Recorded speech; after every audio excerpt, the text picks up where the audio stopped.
Check the other outside backer. They may move Willie Smith to the outside linebacking spot to start there. And in the secondary, Shelly Hammonds and Tony Pittman at the corners. Lee Rubin, Derek Bana are the deep men in the secondary. It'll be Brett Conway to kick it away for the Nittany Lions. Thomas Lewis and Eric Matthews are the deep men for Indiana, standing at the 5-yard line, and we're ready to get this one underway. Conway from the left hash mark gets the foot in, a high booming kick.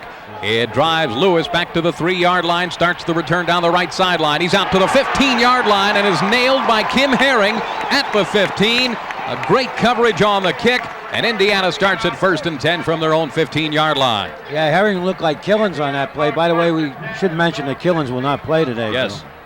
Terry Killens, who was injured during one of the off weeks in practice with a knee sprain, missing his 2nd straight game, and they do miss him in that defense, George. They sure do. He had great speed and great range for a linebacker, and he was coming on, but those things happen to every team. One change in the Penn State defense. Marlon Forbes starting at right cornerback in place of Tony Pittman.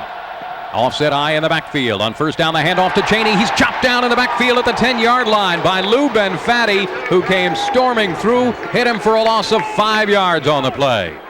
Well, only one play has transpired, so I'm not going to make a comment, but watching Tyoka Jackson lead the team on the field, I have a hunch that Penn State is really keyed up for this football game and will play more of an aggressive defense than in the last 2 games. As expected, George, Willie Smith is in the game at one of the outside linebacker spots, so he, Gelsheiser, and Monahan started off. 2nd down and 15 for Indiana. Pacey going to put it up. He's back to pass. Short dumper over the middle, complete to Glover. He's out to the 20 where Monahan takes him down. It'll be a 3rd down and 5 to go for the 1st down for Indiana. Well, Pacey's not known really as a passer. He's thrown 3 touchdown passes but has 6 interceptions. He runs the ball pretty. He's the 3rd leading ground gainer, and that time they just they dumped the ball to the fullback Glover on a delay. He's caught. They like to go to him. Going into this game, he had 19 receptions. 3rd down play, and Willie Smith goes out. Rob Holmberg comes in this situation. Wide outs each way. Matthews to the left, Lewis to the right side. A split set in the backfield. And now shifting into the shotgun formation is Pacey. 3rd down, and flags go at the snap of the ball. Looked like the start of that play was a bit disjointed. Let's see what the call is. I think it's too much time.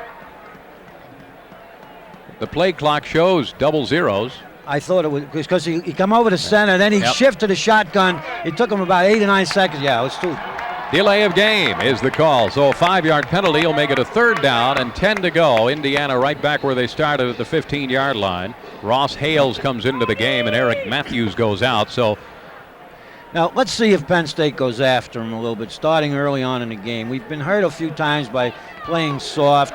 You can keep him buried there. He's not a precision passer, and we've been getting hurt on these 3rd down situations. Lewis to the left, Beatty to the right. Shotgun formation again with a split set in the backfield.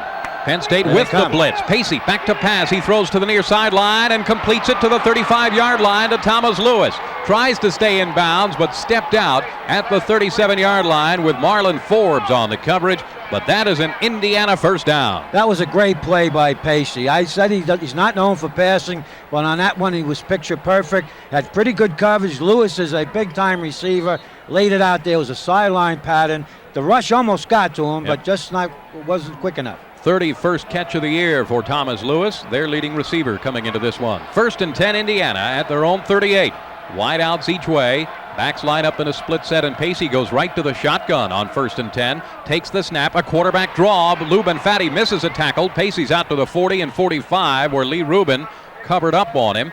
And it will be a 2nd down and 6 to go after a gain of 4 on that play. Coming into this game, I don't know how much shotgun as Indiana has shown, but what they've done so far in their shotgun is very similar to Florida State. They figure their quarterback is mobile. He can't throw as well as Ward, but he's quite mobile. 2nd down. Less than 5 to go for the 1st down. Pacey hands off to Cheney up the middle. Brian Gelsheiser is there to meet him and drag him down at the line of scrimmage. No gain. It'll be a 3rd down. And 4 to go for Indiana from their own 45-yard line. You remember the University of Minnesota had a lot of success with a quarterback draw, George. Well, you get Penn State's down people come after you, and that's a pretty good play. they flare out the backs from a shotgun, take the linebackers out of there, and the quarterback, if he can run, gets a little opening, he can make good yardage. Another third down play for Indiana. Third down, 4 to go. They're at their own 45. Wideouts each way, 2 tight ends, and 1 running back is Cheney. He takes the handoff, off tackle to the right. He's to the 50, to the Penn State 45, staying in bounds down to the 35 and 33-yard line where Brian Gelsheiser made the tackle, but a big gainer and a big first down as Jermaine Cheney is all the way down to the Penn State 31. Great play selection, though, on that particular play. Penn State played the pass, dropped the outside linebacker off. Even though there was about 4 or 5 yards to go for the first down, Indiana elected to go with the run to that side. Cheney got around the corner, has good speed, and as you said, it's a big first down. Brian Gelsheiser with that tackle moves into the highest tackle total since 1990, so he's having a good year. 1st and 10, and Pacey is back to pass. Quick screen to the near side is complete to Cheney. He's at the 30, the 25, and down to the 22-yard line as Lee Rubin made the final hit on him. Willie Smith and Brian Gelsheiser also over there, but a quick swing out on first down, and they gained almost 10 yards on the play. May be enough for a first down. Bill, excellent again play selection and mixing it up very well. That was a swing screen. They just swung Cheney out of the backfield. He's their speed guy. So Indiana moving the ball on Penn State. 2nd down and short yardage here. Beatty left, Lewis to the right. I formation in the backfield with Glover and Cheney. Pacey is under center on 2nd down. Hands off to Glover. Goes over his right guard and just nosedives down and has enough for the first down. Eric Clare made the tackle, and it'll be a first down. Indiana, they mark the ball right at the 20-yard line.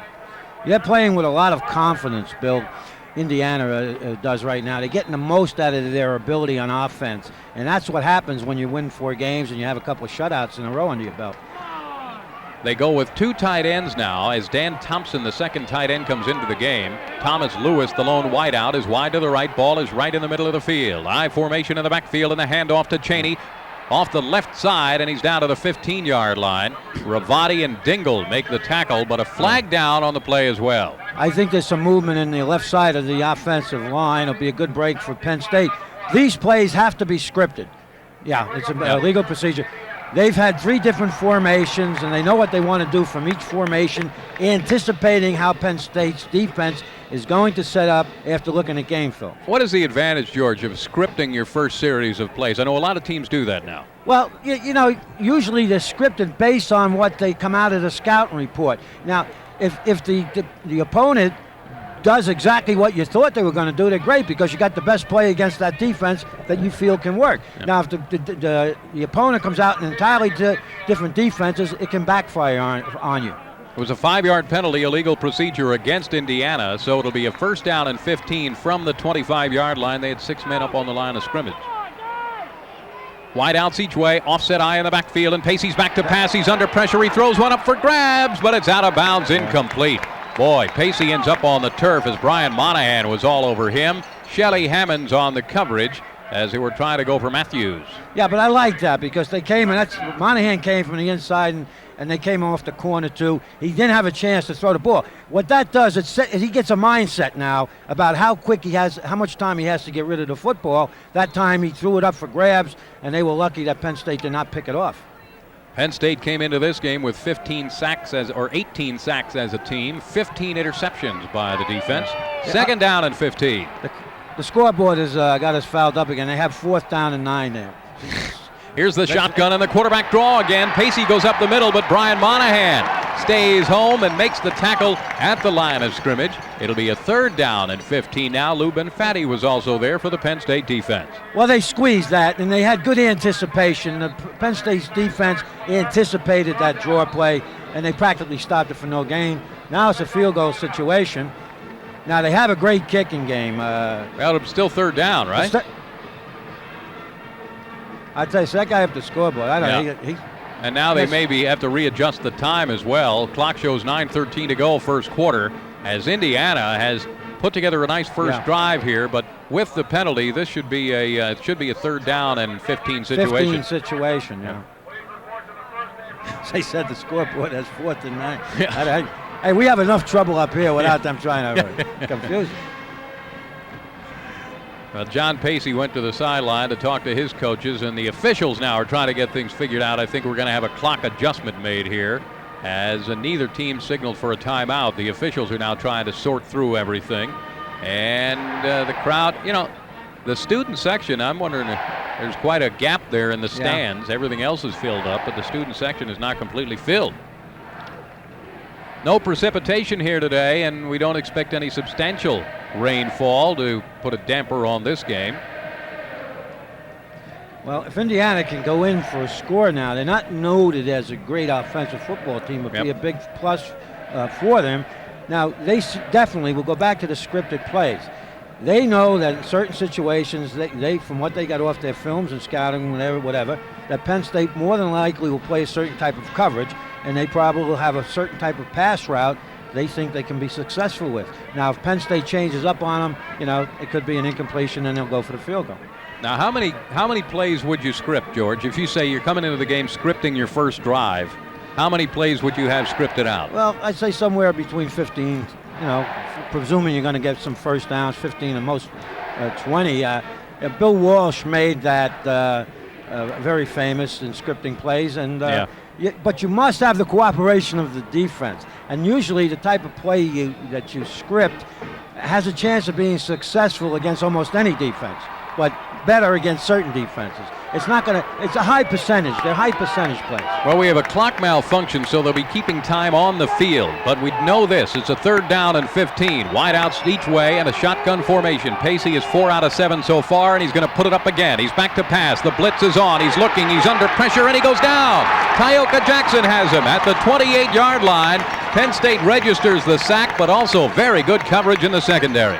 Great coverage. It's a coverage sack. But Ron Holmberg made a nice play. We want to give him credit. He had a couple of rough games there the last couple of weeks. What he did a delayed rush, but he maintained his contained position. Pacey was looking to come out there and get out of the pocket, but Holmberg kept him home so Jackson could come up and make the tackle. And here comes a field goal attempt by Bill Manilopoulos. This will be a 44-yard attempt, smack dead center in the middle of the field. The kick is away. It has the distance, and it is good. So Indiana picks up a 3-pointer as Penn State's defense stiffens up, and Bill Manilopoulos nails a 44-yard field goal as Penn State will get the ball for their first possession in just a moment. But it's 3-0 Indiana, and we'll return after this on the Penn State Sports Network.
So with a 3-0 lead, Indiana will have to kick it back to Penn State. So Manilopoulos will kick it away.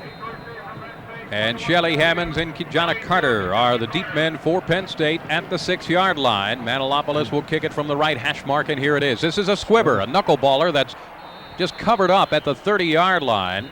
And Brian Milne was the one who covered up on that, just caught it on his knees, so automatically down. So Penn State will have it 1st and 10 from their own 30-yard line. Looked like an intentional squibber that time. It definitely was, Bill. They don't want to kick to Hammonds. Hammonds is one of the top kickoff return men in the nation, and they elected to go with a squibber, but still pretty good field position, the 30-yard line. Penn State comes out with Brian O'Neill and Kijana Carter in the backfield, Bobby Ingram and Chip LaBarca the wideouts, Kyle Brady the tight end, Kerry Collins is the quarterback, backs line up in an eye. Chip LaBarca in motion now from right to left on 1st down. The handoff to Kijana has a hole up the middle. He's at the 35, the 40, and out to the 44-yard line. And in the secondary, Mose Richardson made the tackle. A gain of 14 and a 1st down, Penn State. Well, Bill, that was beautifully executed. They showed split backfield. Kijana started out like it was a sweep, Well, that allowed the defense to pursue and broke it right back up the middle. They play a 4-3 defense, a pro 4-3, and that area up the middle is vulnerable. 1st and 10, Penn State at the 44. Both wideouts this time, split to the left side. Backs line up in a split set behind Collins. The quick pitch to the left side goes to Kijana Carter, following Malinowski, but he is taken down by Richardson at the 48-yard line for a gain of 4 on the play. Nice job by Richardson to play off the block and make the tackle. Yeah, it looked like it was going to be a big play there.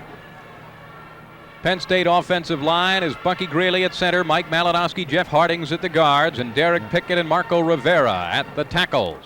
That time Freddie Scott was the wideout. He's got to learn to screen off that player. Scott goes out of the game, LaBarca back in. Engram to the left, LaBarca to the right, split set again, and Collins this time fakes the handoff, throws on the quick one to Engram, but too high. Ball took off on him, and Bobby Engram couldn't make the catch at the 40-yard line. They also had some pressure on Kerry Collins. Yeah, but it was a quick fake of a handoff and a quick pass to Engram. He was wide open, and Kerry has to complete those passes to keep drives going. 3rd down and 6 defensively for Indiana. Across the front, Lamar Mills, Hervin McCormick, Troy Drake, and Bernard Whittington. Their backers, Alfonso Thurman in the middle, Trevor Wilmot and Charles Beauchamp on the outside. Jason Orton and Mose Richardson are the corners, Chris Dyer and Lance Brown deep in the secondary. Both wideouts right on this 3rd down play. Collins rolling right, under pressure, throws. He completes it to Freddie Scott at the 40, and he's out of bounds there. On the coverage was Jason Orton, and he got him out of bounds, but that's a Penn State 1st down at the Indiana 40. Well, that's a nice play. All right, he rolls away from the rush. They got a slot. Engram clears out, and we know Scott's a good receiver. He breaks it to an out to the sidelines, 1st down. Sometimes it looks so easy, but if you don't complete the pass, it backfires on you. Boy, you can tell, George, Indiana really brings people. They were coming again on that play. That's why they rolled out.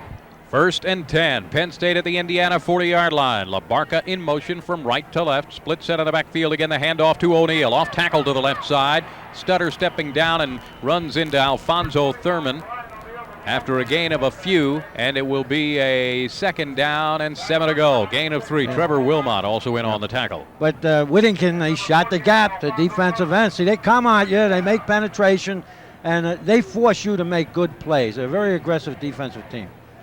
And they are vulnerable to passing, because when you come with everybody like that, you're putting your corner people in a lot of man-to-man coverage.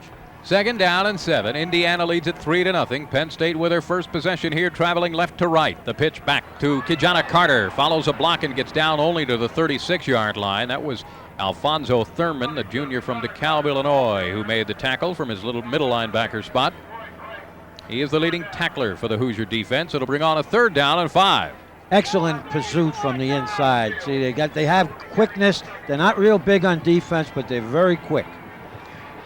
Plays to offset this, you have to have some kind of counter plays, even reverses to offset that pursuit of the defense. 3rd down play. Wideouts each way, split set. Collins back to pass, a straight 4-man rush. Carey dumps it to the left side and completes it to the 30 to Brian O'Neal. He's down to the 25-yard line where Lance Brown made the tackle. Steve Perkins came over to hit him, but that's a Penn State 1st down. I tell you, that's one of the better plays, Kerry Collins, and I hope it bolsters his confidence. What he did, he looked the field over, couldn't find anybody. There was pressure coming. He stepped up in the pocket, saw O'Neal on the sidelines, got him the football, almost a touchdown. You put O'Neal one-on-one on a cornerback, the cornerback's got problems. And Brian O'Neal with a nice move to get enough yardage for the 1st down. 1st and 10, Penn State flags down. Penn State's offensive line started too soon. And it'll be a 5-yard penalty against the Nittany Lions. The right tackle, they had 2 wideouts, which we like to see. It opens up the defensive formation, especially against a blitzing team. And then I believe it's the right tackle jumped offside. It was Pickett or whoever it was. Yeah. 5 yards against Penn State. 1st quarter action is underway. Again, the exact time is being kept on the field because the scoreboard clock is malfunctioning. So it'll be a 1st down and 15 for Penn State at the Indiana 30. So each team with 1 possession so far in the game. Indiana drove the ball 56 yards and ended up with a field goal of 44 yards from Bill Manilopoulos. 3-0 Indiana leads, but Penn State coming right back. Well, they're playing 2 free safeties, and it looks like a lot of man-to-man on the corner. Now, Penn State has 2 wideouts. They're using a lot of 2 wideouts to one side. And here's the handoff to Kijana Carter. Dips to the left side and gets down to the 26-yard line. Gets back to almost the original line of scrimmage for a gain of 4 to 5 yards, and it'll be a second down and 10 to go. Trevor Wilmot, the outside linebacker, made the tackle on that play, George. They had Brian Milne on that wing, so they had the two fullbacks set. Yeah, but Kijana made a great move because they put the receivers to the sideline, hoping to get the linebacker to drop off, and they ran Kijana there. But they're very quick on defense. 4 carries and 20 yards for Kijana so far in the game. Second down play. Here comes the blitz and the draw play to Kijana. He's at the 20, the 15, the 10. He's down to the 2-yard line. Kijana Carter broke it on the draw play, and Jason Orton made the touchdown-saving tackle. Great ball handling, beautifully executed, great blocking. But I'm going to be one thing I'm going to tell Kijana, you get that close, dive for the touchdown, get it in. We don't want any more repeats of having to go from the, inside the 3-yard line. So he's going full speed, get up in the air, go into the defensive back, and take him in the end zone with you. 27-yard run by Kijana Carter. They mark the knee down at the 3, and here comes Penn State with a big unit. 2 tight ends, an extra fullback, and O'Neal and Carter in the backfield. Here's the pitch back to Kijana, sweeping the right side, tries to spin, and he's in for the touchdown. Was hit at the 4-yard line, but spun away and carried a tackler into the end zone. Touchdown, Penn State. Bill, that's just great running on Kijana Carter because the blocking was not that good. They came with the cornerback, and they had the safety on that side of the wing. There was penetration. He got hit in the backfield. Did a spin to the inside, broke a tackle. He looked like Kurt Warner on that play. When I remember when he scored a touchdown against Notre Dame, similar situation when Penn State had that great year to win the national championship. That was a great run, even though it was only 3 yards. 6th rushing touchdown of the year for Kijana Carter, and Penn State will try to add point number 7 with Craig Fayak on now. The snap is down. The extra point kick is up. It is solid. It is good, and Penn State leads it 7-3 here in the first quarter of the game. We'll return after this on the Penn State Sports Network.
Five minutes and 10 seconds to go in the first quarter. Penn State leads it 7-3 after a 10-play, 70-yard drive capped off by Kijana Carter's 3-yard run, but the key play, the 27-yard gain on the draw play by Carter. Well executed. Bill, that's their first touchdown in 7 quarters, and it has to bolster their confidence, especially the offensive unit's confidence. Brett Conway kicks it down to the goal line to Thomas Lewis, starts the return off the right again and gets out to the 20-yard line where he is submarined and taken down. John Whitman, the reserve fullback, was down there to make the tackle on the special teams. 1st and 10, Indiana from their own 20-yard line as we are down within 5 minutes of the first quarter. Indiana offensively had a nice drive on their opener and picked up the 44-yard field goal by Manilopoulos. And here we go, 1st and 10. Well, they haven't been a good scoring first quarter team. They've scored most of their points in the second and third quarter. Glover and Cheney in the backfield, but Pacey back to pass. Under pressure, throws to the near sideline, incomplete. Overthrew the intended receiver going to the sideline, Thomas Lewis. Marlon Forbes was on the coverage. 2nd down, 10 to go. But I tell you what, George, Penn State's defensive line is getting in the quarterback's face. Yeah, well, we have to discount last week because of the gigantic line that Ohio State had, plus the weather conditions. But the defensive line of Penn State looks a lot quicker today, and they're putting pressure on Pacey, and he overthrew that one. 2nd down, 10. I formation in the backfield, wideouts each way. Beatty to the right, Lewis to the left side. It's Glover and Cheney in the backfield. Handoff to Jermaine Cheney up the middle. Finds a crack and gets out to the 24-yard line where a pile of blue shirts stack him up. Willie Smith making the initial hit for the Penn State defense. Willie Smith again seeing some action at outside linebacker in this one, and he goes out now, and Holmberg comes in on these third down and passing situations. I think that's a good move, moving Smith out there with Killens out. That's Holmberg and him. They give you a little different type of approach to defense, but Willie's too good of a player not to play more, and he's got good speed from the outside. Third down and 6 to go for Indiana. Shotgun formation, 3 wide receiver set now. Lewis in motion to the left side. On third down, Pacey takes the snap from center and makes the drop. He's under pressure. He gets away and tries to dump it off, and it's batted down. Lubin Fatty batted the ball after there was tons of pressure applied by Eric Clare. Pacey's down, but you see what kind of pressure you can put on a quarterback if you got a type of a defense that's quick and can beat the offensive line's pass protection. Now, he really never had a chance, and now we have a punting situation. Your quarterback gets banged up a little bit, and Penn State should have great field position.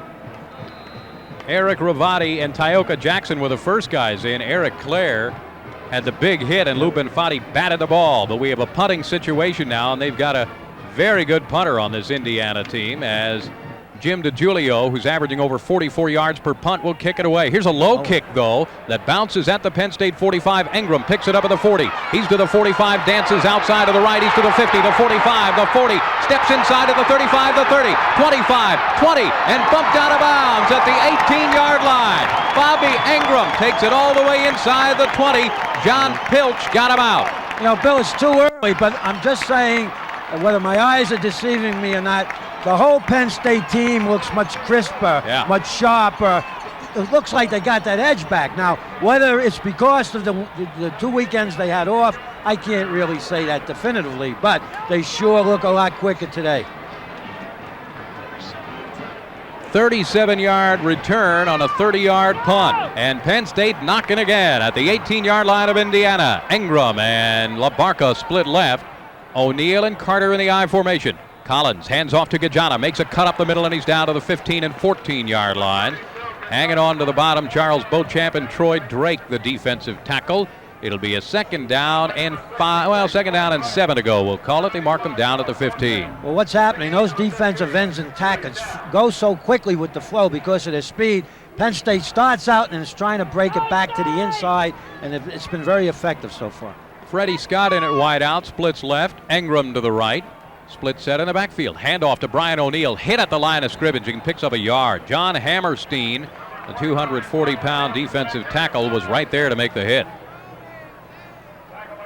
Well, it looked like Malinowski blew his block on that because they came firing right to the inside of Mike, and they got O'Neal in the backfield. Now, Penn State's in a passing situation here. Let's see if they can come up with a precise type of either play action or straight drop back. But let's see if they can make this completion. They need this type of stuff. 3 minutes to go, first quarter. Penn State up 7-3. They've got a third down and 7 at the Indiana 15. The blitz is on, and Collins is back to pass. He throws to the sideline, nobody home. Incomplete. LaBarca and Brady both in that vicinity. Charles Beauchamp was the one who made the penetration and really put the heat on Kerry Collins. Fourth down for Penn State. Field goal unit will come on. Well, he threw it away. They blitzed, and Kajana Carter was a little late picking up the blitz. Now, what those backs do, they count off. They got to read blitz. If the blitz comes, there's an extra man that the offensive line can't block, and the back has to pick him up, and Kajana didn't do that. He runs great, but these are the little things that he has to pick up to be a great back. 32-yard field goal attempt by Craig Fayak out of the hold of Chip LaBarca. Ball is right in the middle of the field. The snap is down. Fayak's kick is up. Plenty of distance on it, and he nails it right through there. So a three-pointer for Craig Fayak. Penn State is out to a 10-3 lead with less than 3 minutes to go in quarter number 1. We'll return after this on the Penn State Sports Network.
Bill Zimfer and George Paterno with you as Penn State will kick it away. Brett Conway has it lined up and ready to go.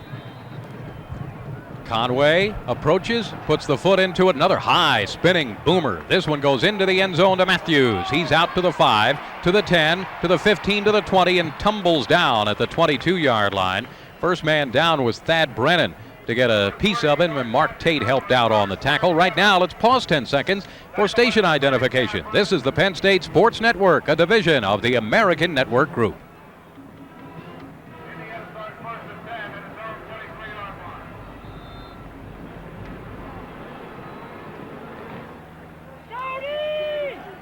Indiana, 1st and 10 from their own 23-yard line. Pacey is back in the game after being shaken up. Flag down as he hands it off to Cheney, sweeping the left side. Cheney is out to the 30-yard line and taken down by Brian Gelsheiser. Let's see what these flags are all about, though. I think it's going to be more movement on the left side of the offensive line. But that time, Ravati did a great job stringing the play out, and the cornerback was slow getting up. That should have been no gain for sure. They're getting the benefit of the penalty, but so it's immaterial. But those cornerbacks, they got to come up. Pittman was in there at that time. You got to shed any flanker trying to block you and get up and get in on that play. Illegal procedure, the call against Indiana. This reminder that the Pennsylvania Dairy Promotion Program would like to remind you that milk has vitamin A for smooth skin, calcium for strong bones, and protein for great muscle tone. So drink a cold glass of milk today. Milk, it does a body good. 3 penalties for 15 yards for Indiana so far in this game. This latest a 5-yard variety that will take it inside the 20 down to the 17-yard line. But they're getting penalties in very bad field position for them and putting themselves in even worse field position. And I hope Penn State continues to be very aggressive on defense. Brian Miller into the game in the secondary for Penn State along with Josh Kroll. So they're getting some different guys in. 1st and 10 and a handoff to Jermaine Cheney trying to sweep the right side. Nowhere to go. Tioka Jackson made the final tackle, but I'll tell you what, that was completely clogged with blue shirts over there. Yeah, well, Ravati and then Jackson come off his block, and they just played it perfectly. The cornerback came up. They showed strength to the wide side of the field, and they ran back to the short side, and actually they lost a couple yards on it. 3rd down play, or 2nd down. And 18 to go. Let's see if Penn State goes after him. Wide outs each way. Backs line up in an I formation. Here comes the blitz. Pacey is back to pass. Throws to the near side. Completes it to Thomas Lewis at the 27. Tony Pittman yanks him out of bounds right there. And that'll bring on a 3rd down and 7 yards to go. So a nice pass connection, but not enough for the 1st down yet. Yeah, but Bill, you know, 2 things. Because of the pressure, the receiver couldn't get that deep. He had to get rid of it. He got some yardage on it. But those are the type of balls you intercept and take into they're throwing sidelines and the corners off. If that ball flutters a little bit, you can step in front of it and take it in and with the interception to the end zone. 3rd down and 7 for Indiana. They split both wideouts to the right. Beatty and Lewis both out there, and the shotgun formation. John Pacey 3 yards back, takes the snap, he's back to pass, he's under pressure, scrambling around, throws over the middle, he completes it to Sean Glover at the 35, he dives down at the 38-yard line as Willie Smith made the tackle, but a good scramble around by Pacey and a 1st down for Indiana. Well, it was a great play by Pacey. They almost had him, he got out of the hold on the jersey, scrambled around and found his receiver. But the Penn State people have to be alert. When a guy's scrambling, forget about him. You stay with your receiver. Lewis left, Beatty to the right, I formation in the backfield. 1st and 10 Indiana at their own 38-yard line. Pacey hands it off to Cheney, hit in the backfield and a fumble. Ball is loose at the 25. Scramble for the ball, and Brian Gelsheiser covers it up at the 22-yard line. That ball was just popped out of there. Penn State recovers. Somebody penetrated and come in hard, hit the ball carrier when they were trying to make the delivery by the quarterback, the exchange, and caused that fumble. Gelsheiser was alert and pounced on it, but he did not cause it. No. Tremendous penetration by the Penn State defensive line. We'll see who that was. It might have been Eric Ravati, but let's check it out. They're going after people. They're going after Lou people. Benfatti was the guy who blasted the ball out of there. Well, they must have had an inside stunt with Lou coming into the gap. You see, pressure creates havoc. 22-yard line is where the ball is. Get a touchdown here, and they could really Engram and LaBarca split left, handoff to Gajana Carter, sweeping the left side. He's down to the 15, bounces off a tackle. He's at the 10, 5, touchdown, Penn State. Gajana Carter blasted through a tackle at the 15 and took it the rest of the way in. A spotter's trying to tell you, great block by Chip LaBarker, too, and Brian O'Neill. But Chip LaBarker, when you have long runs, your wideouts have to block, allowing the back to make a cut. Chip LaBarker turned out the corner man perfectly. You couldn't draw it up any better. And Kajana Carter cut in behind that block, bounced off a tackle, and took it in for the end zone. That was a beautiful play. Yeah.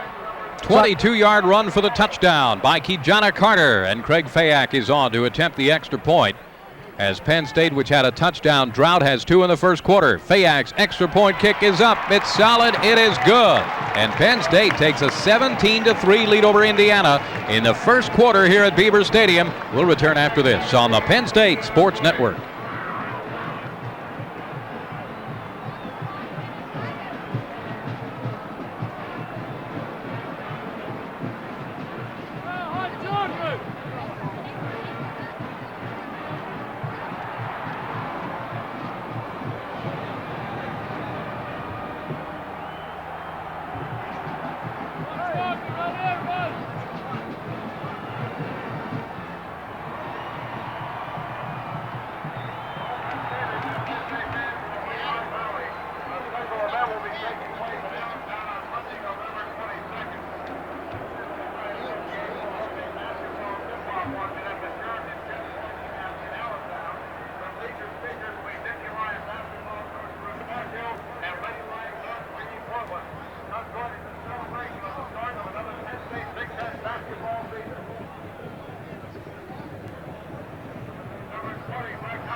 Brett Conway will kick it away again. Thomas Lewis and Eric Matthews are the deep men for Indiana. Conway approaches, gets the foot in. Another high spinning boomer goes to Lewis, 3 yards deep in the end zone. He won't bring this one out. And it'll be a 1st and 10 from the 20-yard line. Kajana Carter in this game. First quarter we are still in. 8 carries for 78 yards and 2 touchdowns. And George, Penn State has already scored 17 points on this Indiana defense, which had been giving up less than 10 a game. 9.3 exactly, and has had just 2 shutouts back to back. Let's talk about Kajana Carter. I don't think he's getting enough publicity. He's, I think, the 5th or 6th ground gainer in the country. Hasn't run the ball. We don't give it to him like 30 or 40 times, and he's right up there. I think Joe Paterno, especially with cool weather, let him run the ball about 25 times today. Shane Thomas is into the game at tailback now for Indiana, but Pacey's back to pass and dumps it off to Sean Glover as fullback. He's at the 25, the 30, and out to the 34. Lee Rubin and Brian Gelsheiser combine on the tackle. But wait, boy, we've seen that play before, the little play action dump off to the fullback for a gain of more than 10 yards. Well, there was no coverage, and I'll venture to bet that Willie Smith, who's never played there before, blew the coverage. That's a counter bootleg. See, well, he got caught up inside, and he's got the fullback coming out. They fake to the fullback, and he drifts off. I'm sure that the defensive coaches will get him on the sideline and say, hey, Willie, you got to stay home. 1st and 10, Indiana at their own 35-yard line. Glover and Thomas in the backfield, but Pacey's back to pass, going to launch one deep down the left sideline for Thomas Lewis. Lewis makes the catch at the Penn State 24-yard line. Boy, did Pacey throw a rainbow there. Tony Pittman on the coverage. Well, Lewis is a big-time receiver. We've been saying that. He just made a super catch because actually I thought Pittman was face guarding him. Pittman was on him, man-to-man, belly-to-belly. The ball was high. It floated. It was not a great pass, and he come back and he caught it. Just a great play by the receiver, Lewis. A 40-yard connection from John Pacey to Thomas Lewis, and now Indiana's knocking at the Penn State 24-yard line. They have a 1st and 10. Line up with a 2 tight end offense this time and an I formation in the backfield. Here is the handoff to Shane Thomas. He's hit in the backfield and goes down to the 28. It's Brian Monahan who came knifing through to make the tackle for a loss. We got a good defensive scheme. Don't let one play like a long pass, a long pass that was not well executed. It was a Hail Mary type of a play, and you got to teach these guys. Pittman has to learn to know where the ball is. He lost sight of the ball. And with that, time has run out in quarter number 1 here at Beaver Stadium. A lot of fireworks as Penn State leads at 17-3. Back right after this on the Penn State Sports Network.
Second quarter about to get underway here at Beaver Stadium. Indiana will have it 2nd down and 13 from the Penn State 28-yard line after the tackle for a loss by Brian Monahan. So far, Penn State has had the running game of Indiana completely snuffed.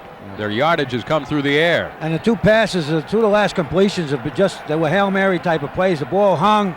Wide outs each way. Pacey's hit as he throws, but completes it to Thomas Lewis at the Penn State 17-yard line. It'll be shy of the first down. Brian Miller was on the coverage. Brian Gelsheiser laid a shot on Pacey as he let go of the ball. And I'll tell you what, Pacey's limping again, George. Yeah. He's taken a beating so far. Well, I like it. I mean, he made the completion. Was a good play because Gelsheiser is coming. We're coming after people. You know, he's going to make some plays. You're talking about the 13th ranked team in the country right now that we are playing. Pacey so far 6 out of 14 passing for 76 yards.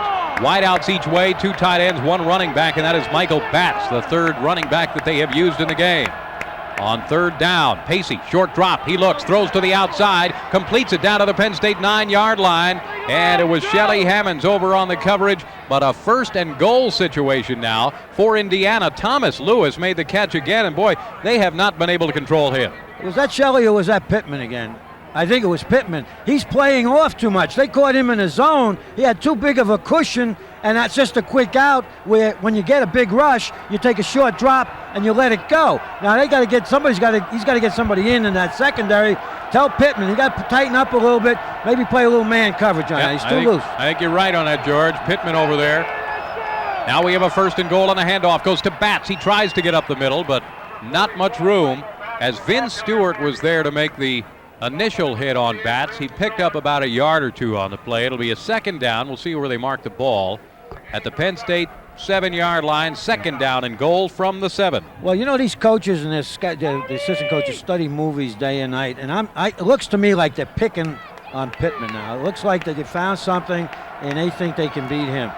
They go with 2 tight ends, 1 wide out. That's Lewis. He's wide to the right. I formation in the backfield with Dan Ward at fullback, Michael Batts at tailback. But Pacey looking to throw, fires for Lewis. Lewis jumps, grabs, has it for the touchdown. Touchdown, Indiana. Brian Miller was on the coverage that time. But you know, that was a fade, and it was well done.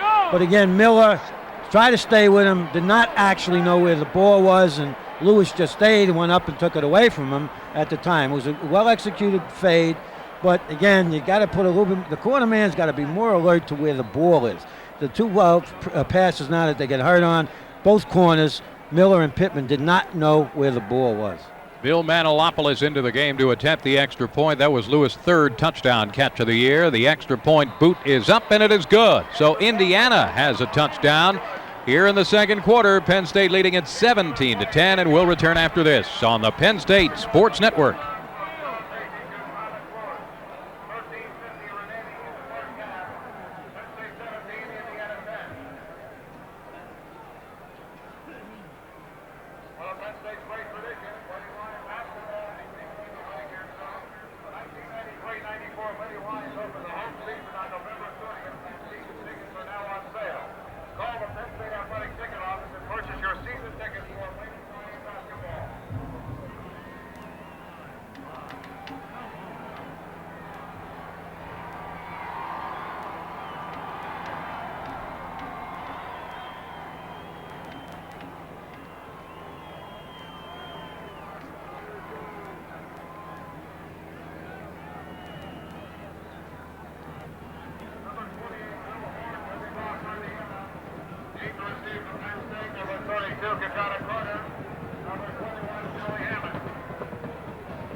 So Indiana will kick it back to Penn State. Will Horn does the kicking off now. And Kijana Carter and Shelly Hammonds are the deep men. Horn approaches, kicks this one deep. High spinner, but it doesn't go too deep. Goes down to Kijana at the 12. He's out to the 20, to the 25, the 30. Bowls over a tackler and gets to the 35-yard line, almost in slow motion. Jamie Baisley was down to make the tackle, but Penn State with great field position, 1st and 10 from their own 35-yard line. Well, Bill, referring to your slow motion, what he was doing, he was waiting for his wedge to come together and wisely just stay behind him. That's a good return. He's up to the 35. That's good field position. Yep. let's see if they can continue this onslaught running the ball. I think the clock is working now. 13:44 it shows to go till halftime with Penn State up 17-10. They're moving right to left here in the second quarter. Hand off on the counter play to Kajana Carter. Cuts in the middle, but there's no room there as Carter was knocked down by Troy Drake after a gain of just a yard on the play. 2nd down and 9 to go. Well, Indiana's staying with the same defense. They're playing man and man on the corners. 2 free safeties in the middle's open. I think they can get the ball to Kyle Brady. He was open last week. He dropped one. He got a penalty called on him, and he caught a few. Into the game is Justin Williams, splits wide right. Bobby Engram to the left side, and an I formation in the backfield. O'Neal and Carter. 2nd down and 9. Play action. Collins back. Quick dump off complete to Kyle Brady. Brady taken down at the 43. Good, sure tackle in the secondary as Kyle Brady might have been off and running there. Steve Perkins made the stop.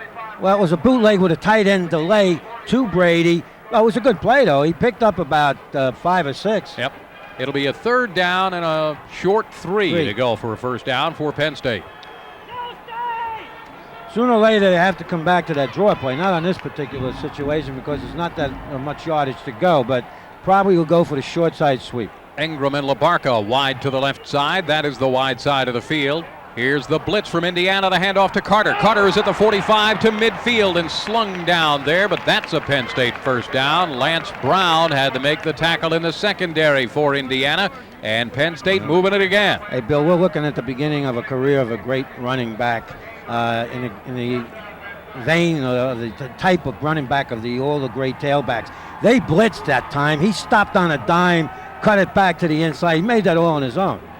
Kajana Carter came into this game, if he has a good day, he has a shot at hitting the 1,000-yard mark for the season. On 1st down, the handoff to Brian O'Neal. O'Neal starts right and cuts it back and gets down to the 46-yard line, where Alfonso Thurman, the middle linebacker, makes the stop. It'll be a 2nd down and 7 to go. I like it, though. They're getting that fullback into the running game a little bit, and that helps, keeps the defense honest. I like to see them run some kind of a counter with the fullback once in a while, back up the middle with using Carter as a decoy. 2nd down play. Clock running, 11:40 to go till halftime. Phil Collins checks in at wideout, splits left. Justin Williams is on the other side to the right. Now we have maybe an equipment problem for Indiana as one of the players down there is checking out his helmet, and that is... And they got Pitts in the game, a tailback in place of Carter. Steve Perkins had to check out his helmet. I think he's got it all figured out now.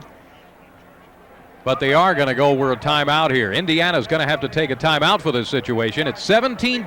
Nittany Lions lead. We'll be back after this on the Penn State Sports Network.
Back from the timeout situation, a 2nd down and 7 for the Nittany Lions. Phil Collins left, Justin Williams to the right, and an I formation in the backfield. A pitch to Stephen Pitts off right tackle. Stephen Pitts just moves the pile another 3 yards down to the 44-yard line. Up off the bottom of the pile is Charles Whittington. Alfonso Thurman was also there. And it'll be a 3rd down now and 5 to go for the Nittany Lions. Stephen Pitts sees his first carry of the game. They ran that short side play to the tight end side. Brady made a good block, but they're very quick on defense, Indiana is. They are vulnerable with the wideouts on deep passes because they're playing very tight man. 3rd down, the blitz is on. Collins back to pass. Fires to the sideline. Completes it to Chip LaBarca, who is out of bounds at the 36-yard line. Mose Richardson knocked him out of bounds. A good fire that time by Kerry Collins. Now that was pardon my language, a screw up though. They were lucky to get away with that because the fullback, he went out right in the flat. He almost got into LaBarca's way, and Penn State was fortunate on that. And there's too many mistakes in running their routes as of late. That's a Penn State first down at the 37-yard line of Indiana. Kijana Carter back into the game. Kijana, 10 carries and 89 yards so far in the first half. First and 10, Penn State. Wide outs each way. The handoff on the draw play to Kijana. Stutter steps and is hit right away. Troy Drake was there to pull him down, but that draw play didn't work. No. Well, they didn't come on that play. So there's a little guessing game going on there. They stayed at home. Those 4 down people and their 4-3 stayed at home. And you bet, they're keen on Kijana Carter. Lost a little bit on the play. Second down and 10 plus now for Penn State. 10.5 minutes to go till halftime. Lions up by a touchdown, 17-10, and trying to put some more on. On second down, Kerry Collins fakes the draw, now looking to throw, fires. This one is caught down at the 7th. No, incomplete. They say it hit the turf as Bobby Ingram came up with the ball, but incomplete at the 17-yard line. Not bad play. They missed by inches. They ran a bootleg, and the fullback was picked up in the flat, and he went to Ingram deep. He just threw it a little short. Third down and 10 plus to go now for the Nittany Lions at the 37-yard line. Bill, Kerry's technique when he's thrown on a run is not good. He's got to get his shoulders squared away and be moving upfield a little bit to get more velocity on the ball. 5 defensive backs in the game now for Indiana. A 4-man front, and they come with a straight 4-man rush. Collins throws, dumps off on the short one to Brian O'Neill. He cuts it back in. He's at the 30, breaks a tackle. He's down to the 25 and out of bounds at the 24. Brian O'Neill has the first down for Penn State. Well, that's what they need, a couple of guys to take the situation in their hands. Senior type of a fullback like that. He hasn't had that much playing time where he's excelled because he's been blocking so much. They're using him as a pass receiver today, and they absolutely made a great catch and then a great run for the first down. Brian O'Neill shrugged off about 3 tackles and picked up the first down. And he can do that. He's quick and he's strong. First and 10, Penn State at the 24 of Indiana. On first down, handoff to Kijana. Stutter stepping, now cuts it up again, but that Indiana pursuit catches up to him after a gain of 2. Second down, 8 to go. A lot of people around the ball. Jason Orton, Alonzo Thurman. Well, let's see if they come with a flanker reverse of everything. They're flowing Indiana very quickly to the side of the flow. And there's a rule in football for an outside linebacker. When you're keying on a back like Kijana Carter, if he comes, I come. In other words, he comes at you, they fire off that corner, trying to squeeze everything to the inside. Mike Archie into the game at tailback now. Phil Collins left, Justin Williams to the right. I formation in the backfield on 2nd and 8. Kerry Collins hands off on the draw play to Archie. Archie dances out to the right but can't get away from Charles Beauchamp, who makes a nice open field tackle at the line of scrimmage. It'll be a 3rd down and 9 to go. But Penn State's playing pretty good right now on offense, but one thing is really bothering me. Indiana is challenging them to throw the ball. They got a tight man-to-man on the wideouts with 2 free safeties, and if they continue to get away with it, it's going to get tougher and tougher to run the football. Here comes the nickel package, 5 defensive backs in for Indiana. Wideouts each way, split set on the backfield now. Kerry Collins under center on 3rd down. Straight back to pass. He's looking, throws one deep, incomplete. Bobby Ingram was slanting toward the goal line on the right sideline, but overshot, incomplete. It'll be a 4th down, and Penn State will attempt a field goal here. Bill, they couldn't have completed that anyhow. They ran a double out, and they had an undercover in front of Ingram, and they had a safety coming over. Now, they're playing Penn State to run everything to the outside, and, we have people call and ask when they're going to throw the ball across the middle with a wideout. They haven't gone to the wideout much over the middle like they used to do with O.J. McDuffie, even though there was double coverage. Craig Fayak, here is a fake as the snap goes to Chip LaBarca. LaBarca, the holder, tries to go outside, but he can't. It is slung down by Jason Orton at the 26-yard line. So the fake field goal attempt is no good. And Indiana has the ball 1st and 10 at their own 26-yard line. Well, Chip, it's different when you run the ball after you receive or than running the ball when you got it in the backfield. It looked like if he continued to the right, he might have made it. But he saw the first jersey he saw made him change direction.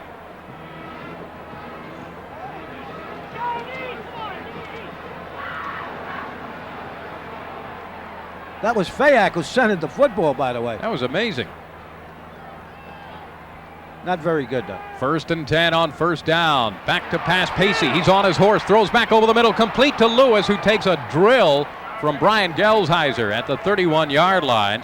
Pacey, nice job to get off the pass. Lewis with a catch, a gain of 5 on the play. 2nd down, 5 to go. They forced him out of the pocket, going to his left, and he threw across his body. Nice play by Pacey. He's having one of his better passing days of the year, but it seems to me sooner or later, if they keep the pressure on, Penn State should be able to intercept one of those. 2nd down, 5. Wideouts each way. Backs line up in an I formation. And here's the handoff to Jermaine Chaney. Up the middle, has a little bit of a crack and gets out across the 35 to the 36-yard line. We'll see where they mark it here. He might have enough for a first down. Philyaboa Cody, Willie Smith in on the tackle for the Nittany Lions. And that is a first down, Indiana, at their own 37-yard line. So Jermaine Chaney back into the game at tailback, the 197-pounder from Flowery Branch, Georgia. You know, they don't have big backs, Bill. Their fullback, Glover, he's only about 195. So it's not a power offense. They think you're here, they think you're there. Now, this quarterback can run with the football. They have a series of keepers with him. Here's Pacey, fakes, looking, dumps off on the short pass, complete to his tight end at the 40. He's to the 45, the 50, down to the Penn State 44-yard line and driven out of bounds. Ross Hales with a nice gainer. Derek Bana got him out of bounds, but first down, Indiana in Penn State territory. Bill, that's another blown coverage. I'm sure Philyaboa Cody has that man. Everything goes to the other side. That's a tight end delay. Same play that we hit Brady on. He was uncovered. 17-yard gain as Indiana right back into Nittany Lion territory. 1st and 10, Indiana at the 44 of Penn State. I formation with Glover and Chaney in the backfield. Wideouts each way, rushes on. Pacey looking to throw. He fires, completes it to Eddie Beatty at the 30. Spins away at the 25. He's to the 20, the 15, and down to the 12-yard line with Shelly Hammonds draped on him to make the tackle. Another good gainer for Indiana, and they've got a 1st and 10 from the Penn State 12. Well, that's just poor tackling because they put a tremendous amount of pressure on Pacey. Did a great job. He had somebody on his jersey, stepped up, found Beatty on a short, he turned around, and then there was 2 missed tackles. People reaching for him. He almost took it into the end zone for the touchdown. 1st and 10, Indiana. Lewis splits to the left side, and they go with 2 tight ends now. Both tight ends lined up on the right side of the formation with Dan Thompson as the H-back. On first down, the handoff to Chaney. Up the middle. Chaney stretches down to the 7-yard line. Todd Atkins was in on the tackle for the Penn State defense, as well as Brian Gelsheiser. What they're doing now, they're attacking the inside. The last 2 or 3 running plays by Indiana have been up inside the guards. 2nd down for Indiana at the 7-yard line of Penn State. They can get a first down at the 2-yard line. Same setup again. Lewis the lone wide out to the left side. Ward and Chaney in the I formation. Hand off to Chaney again off the right side. He's down to the 5. That's all. Turned backward after that. Derek Bana submarine through, and then Gelsheiser and Monahan stopped him, and it'll be a 3rd down. 3 to go for the first down. 5 to go for the touchdown. I think they'll throw it here, Bill. Penn State better be alert. Indiana's good with play action. The quarterback has a lot of presence.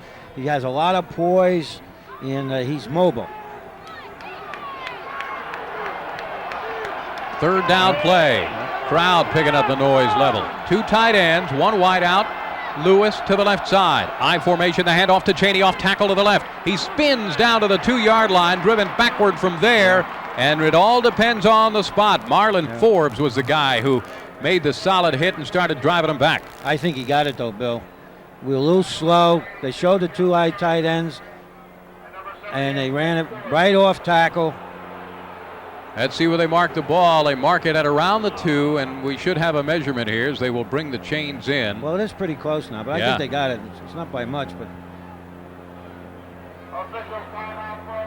Right now, let's pause 10 seconds for station identification. This is the Penn State Sports Network, a division of the American Network Group.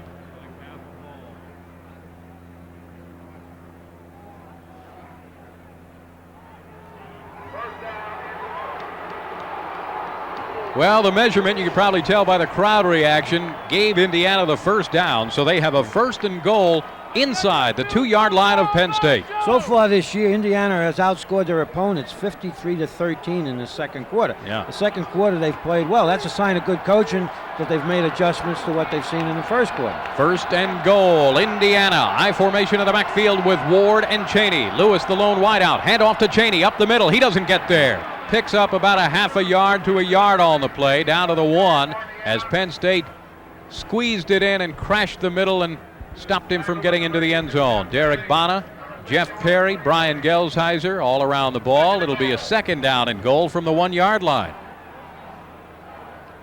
Big offensive line. They had some movement in there, and they, as I say, it's hard to say or hard to believe that most teams are bigger than Penn State.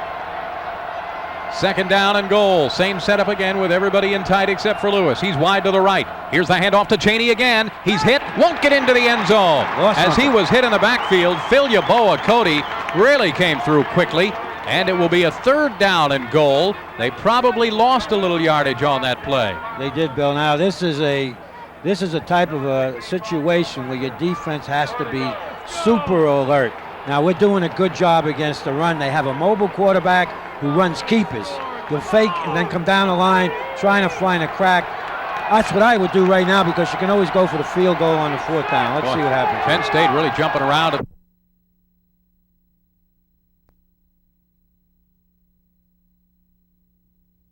It's hard to say or hard to believe that most teams are bigger than Penn State.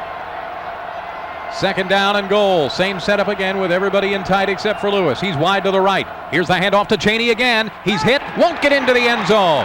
As he was hit in the backfield, Phil Yaboa Cody really came through quickly, and it will be a third down and goal. They probably lost a little yardage on that play. They did, Bill. Now this is a type of a situation where your defense has to be super alert. Now we're doing a good job against the run. They have a mobile quarterback who runs keepers. He'll fake and then come down the line trying to find a crack. That's what I would do right now, because you can always go for the field goal on the fourth down. Let's see what happens. Penn State really jumping around at the start of the ball here, getting the defense organized. Motion this time from Lewis, and play action. Back to Pack Pacey, lobs into the end zone, complete for a touchdown to his tight end, Ross Hales. Touchdown, Indiana. He was wide open. Well, somebody's responsible for that. You know, I mean, again, I don't know if it was Willie Smith, because he hasn't played out there, but he's an outside linebacker. Normally, you know, it's going to be the outside linebacker or the cornerback on that situation. I mean, we all anticipated a pass, and so Penn State's defense should have anticipated pass.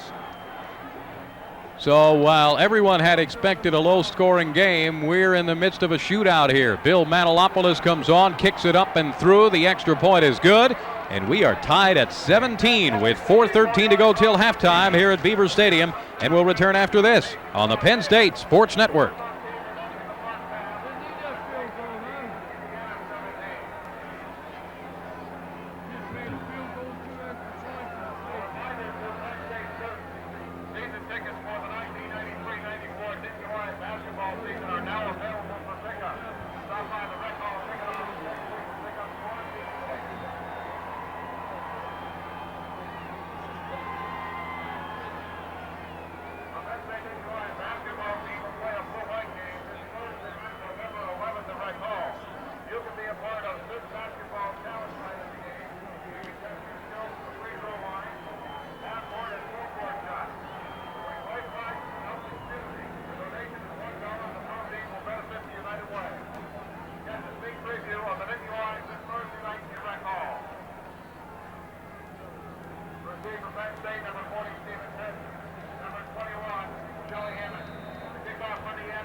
Will Horn to kick it off to Penn State. Kicks a screaming line drive to Shelly Hammonds at the 5. He's out to the 10, to the 15, to the 20, to the 25, out to the 30 and 34-yard line. Darren Ward was down there to chop him down, and a 1st and 10 for Penn State at their own 34-yard line. Boy, that was a screaming liner of a kick, and Shelley had some room to operate when he got the ball. Yeah, that's the type of kick returners like, because it gets down real quick before the coverage gets down there, and it's a good return. 35-yard line is good field position. 1st and 10, Penn State on 1st down. LaBarca right, Engram to the left side. Brian O'Neill and Kijana Carter In the I formation behind Kerry Collins. On first down, the pitch back to Gajana. Follows a block by O'Neill. He's up through the middle and out to the 40-yard line. And it was Troy Drake who made the stop. Actually ran into his own blockers and might have been hindered a bit that way. It'll be a second down and 5. Again, at that time they would come off the corner. He broke it back to the inside. They're doing a great job of running that ball. But to continue to do it when they're coming with a lot of people is not easy.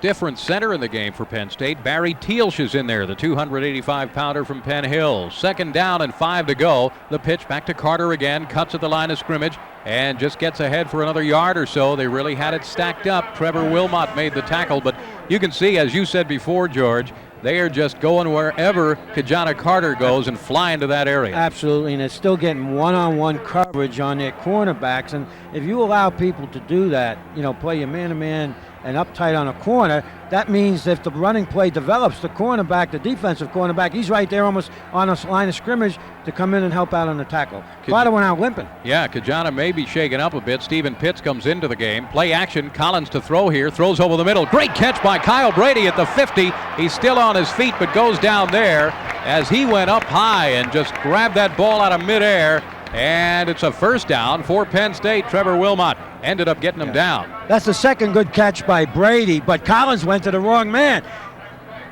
Don't give up on your wide out in the short distance because he's getting man-to-man. Sometimes on a second burst, he'll get by that guy, and he becomes open. 2 minutes and 40 seconds to go till halftime. We are dead even at 17 apiece here at Beaver Stadium. Penn State with a 1st and 10 at their own 50. They're in the left hash mark. Both wideouts are wide to the right now, and Collins is going to pass on first down. He throws this one complete to Bobby Ingram at the 34-yard line of Indiana. Mose Richardson and Jason Orton take him down there.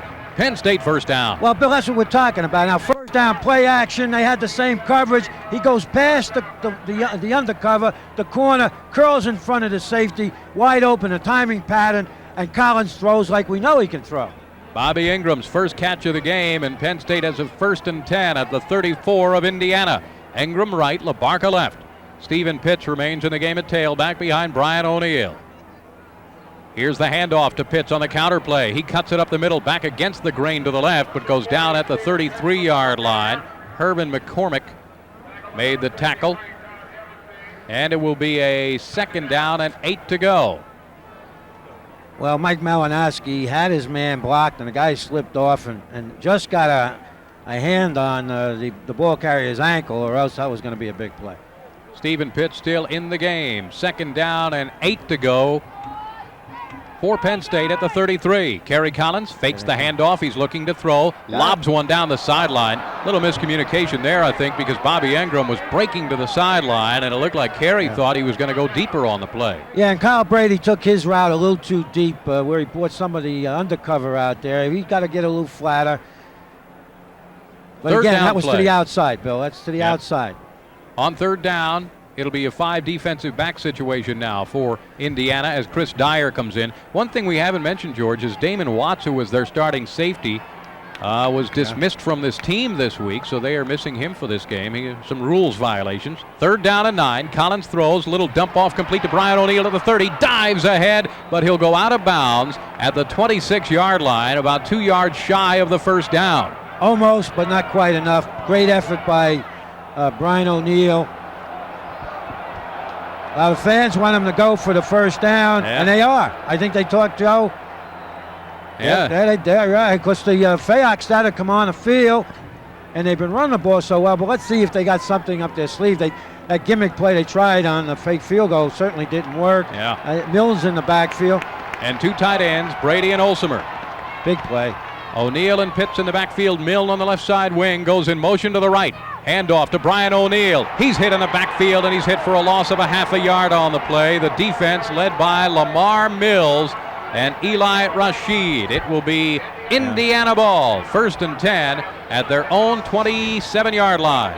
Well, they really came with everybody. Brian hesitated, tried to get his momentum going again, but it was too late, and they put him down. He did not make it. Came close, but he did not make it.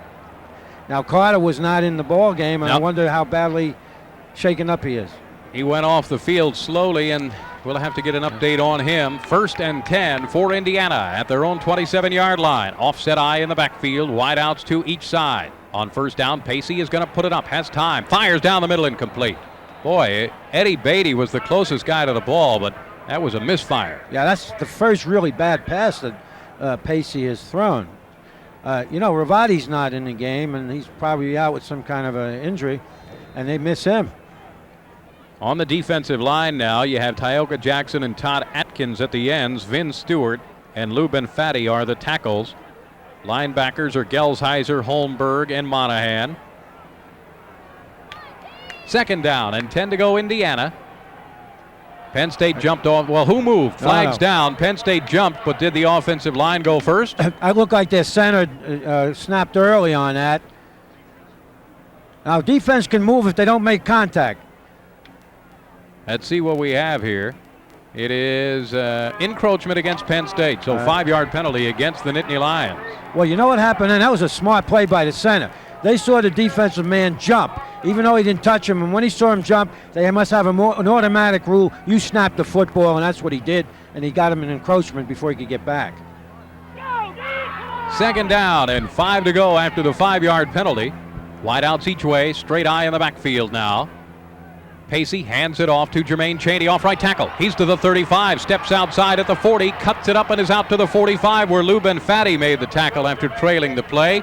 Gain of close to 10 yards, and that's an Indiana 1st down at their own 44-yard line. Yeah, they come back with that sweep. Chaney's got good speed, but Shelly Hammonds missed the tackle.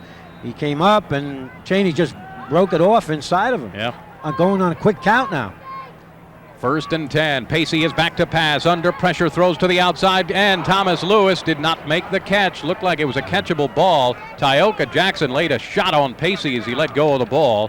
2nd and 10. He heard Tyoka Jackson coming to his right side, got rid of the ball, and threw it a little too hard. 2nd down and 10 to go. 59 seconds to go till halftime, so Indiana working against the clock.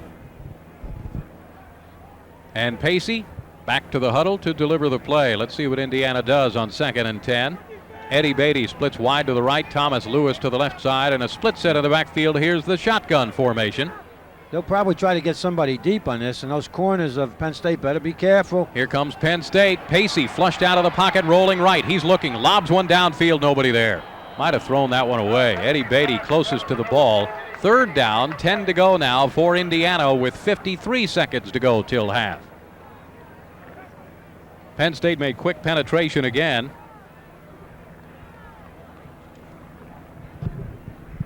And Indiana with a 3rd and long situation now.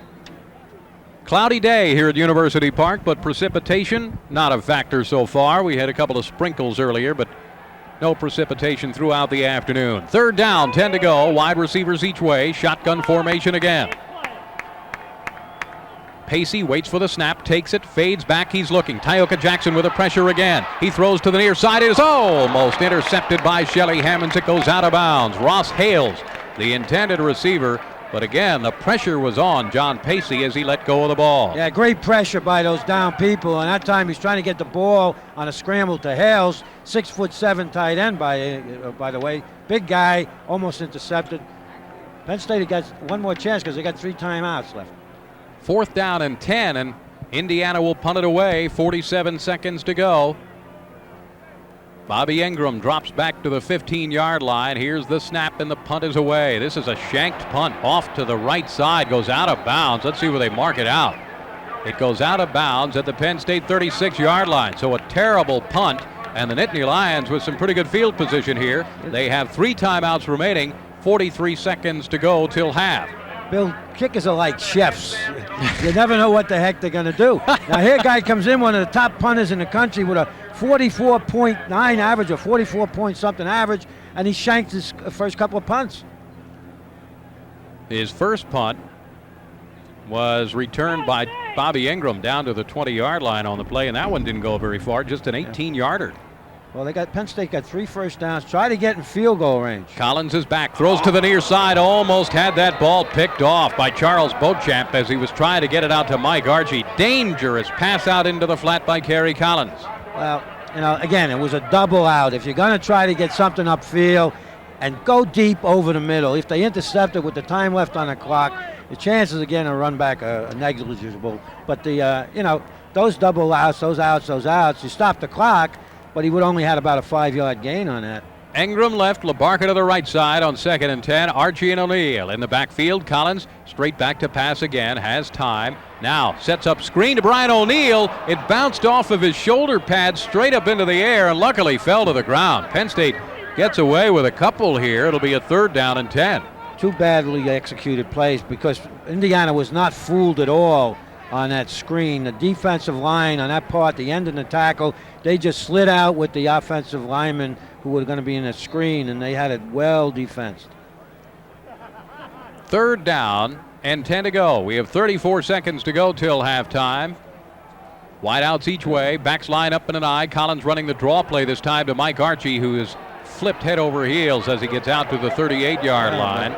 And it will be a 4th down for Penn State, and they will have to punt it away here as Indiana will stop the clock with a timeout here and force the punt. So the Hoosiers call timeout with 25 seconds to go till halftime. We're tied at 17, and we'll be back after this on the Penn State Sports Network.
Penn State has to punt it away, and V.J. Masillo gets off a high, fluttering punt that goes down to Thomas Lewis at the 20. He just runs it out to about the 28-yard line and steps out of bounds. So Indiana will have it at their own 20. Let's see where they mark it, at the 27-yard line with 16 seconds to work with, and they have 1 timeout remaining. So they may take a deep shot here. 17-17 is our score. And now Indiana will line up, and they have lined up just to run the clock out here. John Pacey will take the snap and put the knee down, and they'll just run it out into halftime, which makes you wonder why they went after the block of the punt, I guess, why they forced the punt situation. But they run it out into halftime, and more points scored in the first half than we thought we might have in the whole game. Yeah, Bill, everybody was predicting a defensive battle, and both teams offensively are sharper than they are defensively. Penn State had its moments on defense, but they broke down on the corners a little bit.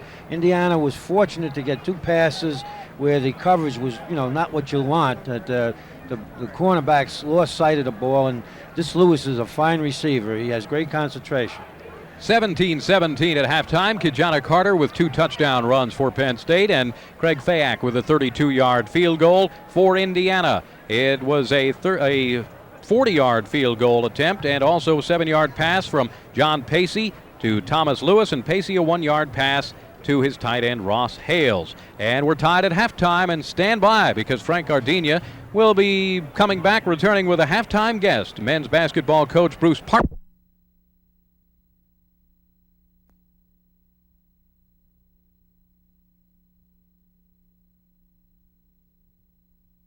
Vienna.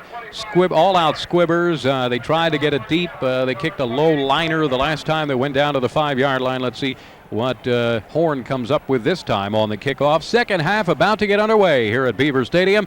And this second half will not only spell the outcome of this game, but could also give us an indicator of what is to come down the road for Penn State.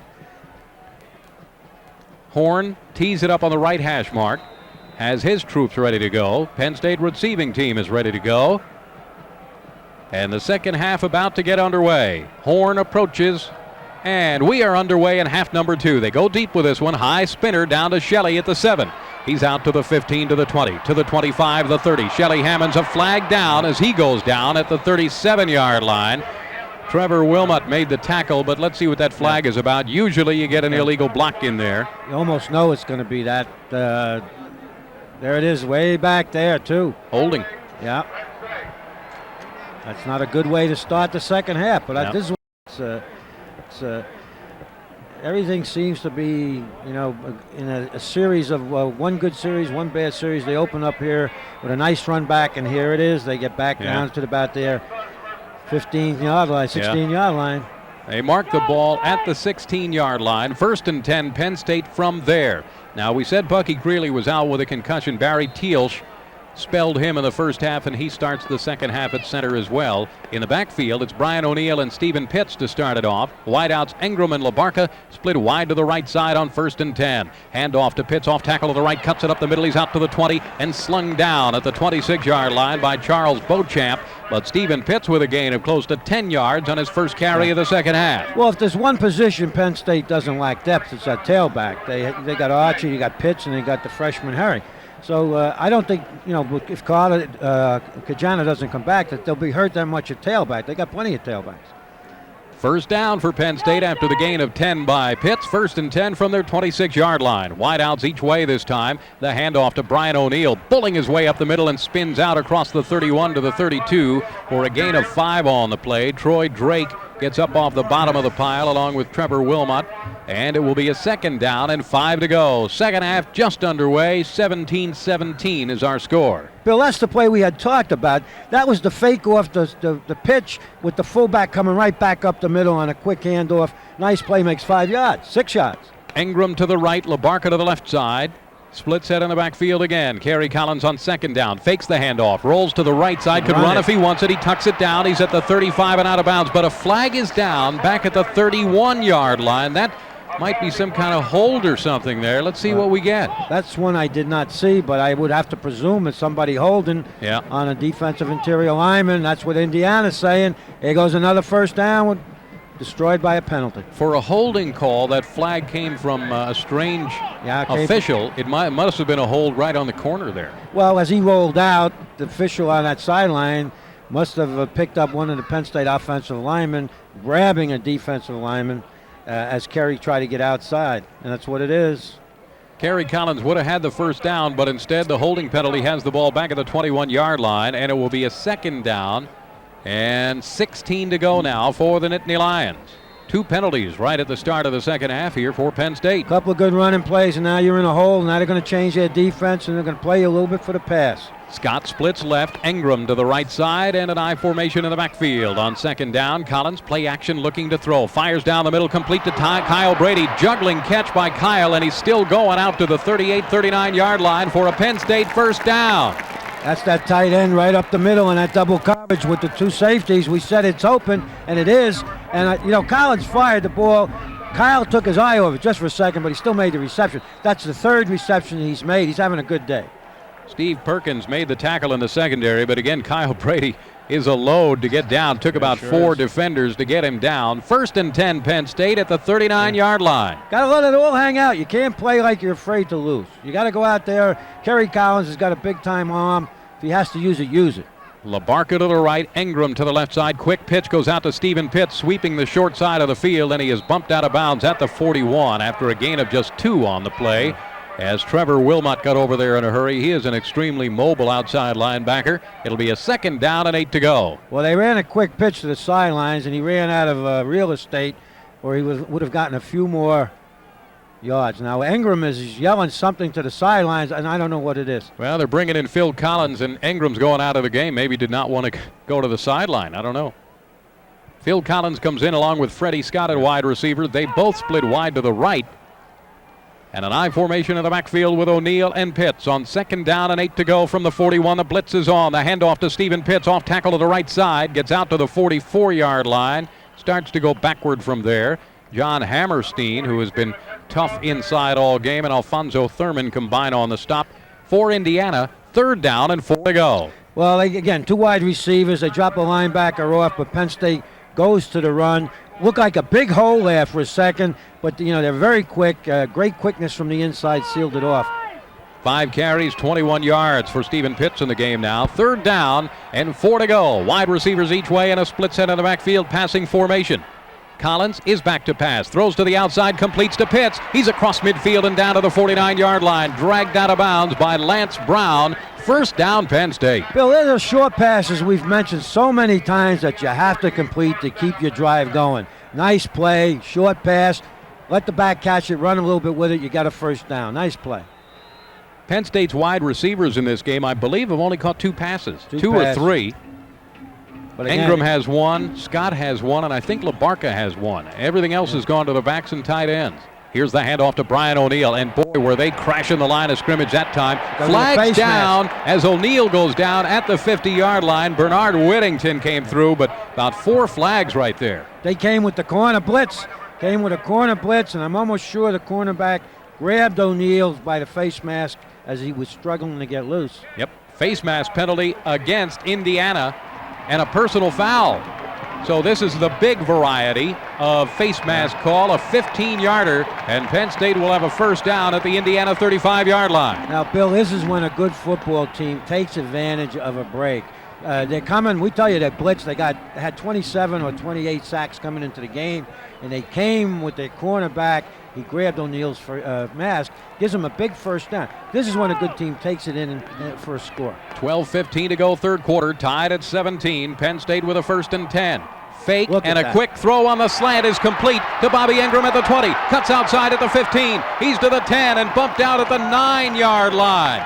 Bobby Ingram catching the quick slant, picks up more yardage on his own, and Penn State has a 1st and goal. Yeah, Bill, it's there, though. You see what I mean? He got beyond the corner man, broke it inside. Safety went deep. Nice play action the opposite side. Nice throw back by Collins, and good play selection. They must make a touchdown to get that offensive spirit up. 25-yard gain, and they mark him out of bounds at the 11, so just outside the 10. They could get another 1st down without scoring here. I formation in the backfield, both wideouts right. The pitch going to Stephen Pitts, who cuts it back up the middle but gets nowhere. Maybe a half a yard a gain, and that's it as he went backward from there. Trevor Wilmot was there again, the outside linebacker, and it'll be a 2nd down. We'll still say 10 from the 11-yard line for Penn State. Well, that's a tough play, I think, to run when they put those 2 wideouts to the short side of the field. They loosen up a little bit, but they're so quick. They fill the seams on defense, and there's really no place for the back to go. Probably be better off running the fullback up in the middle or coming out on a bootleg with a delay to the tight end or something. Ingram left.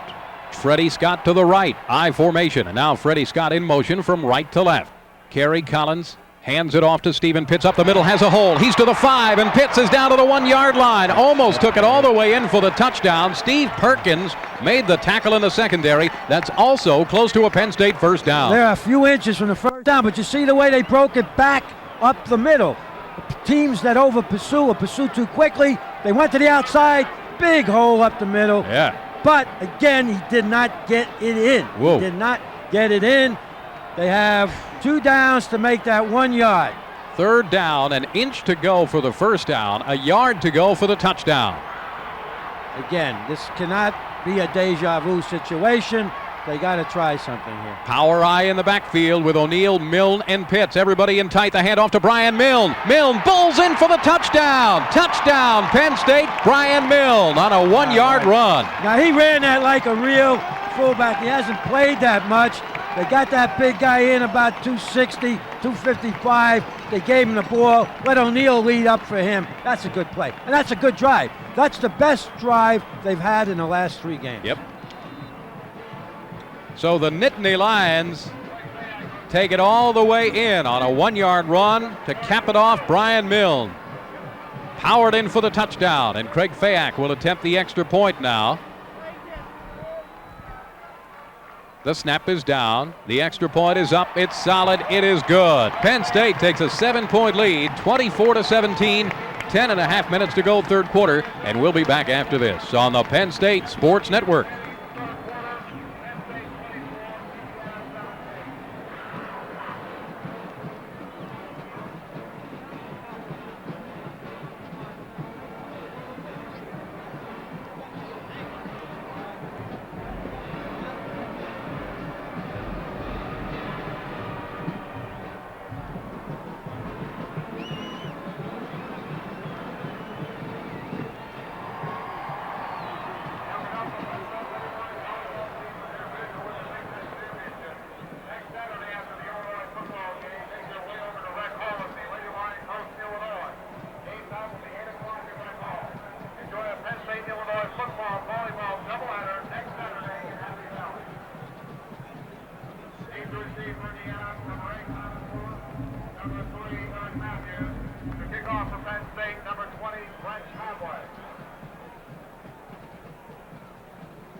Penn State will kick it back to Indiana.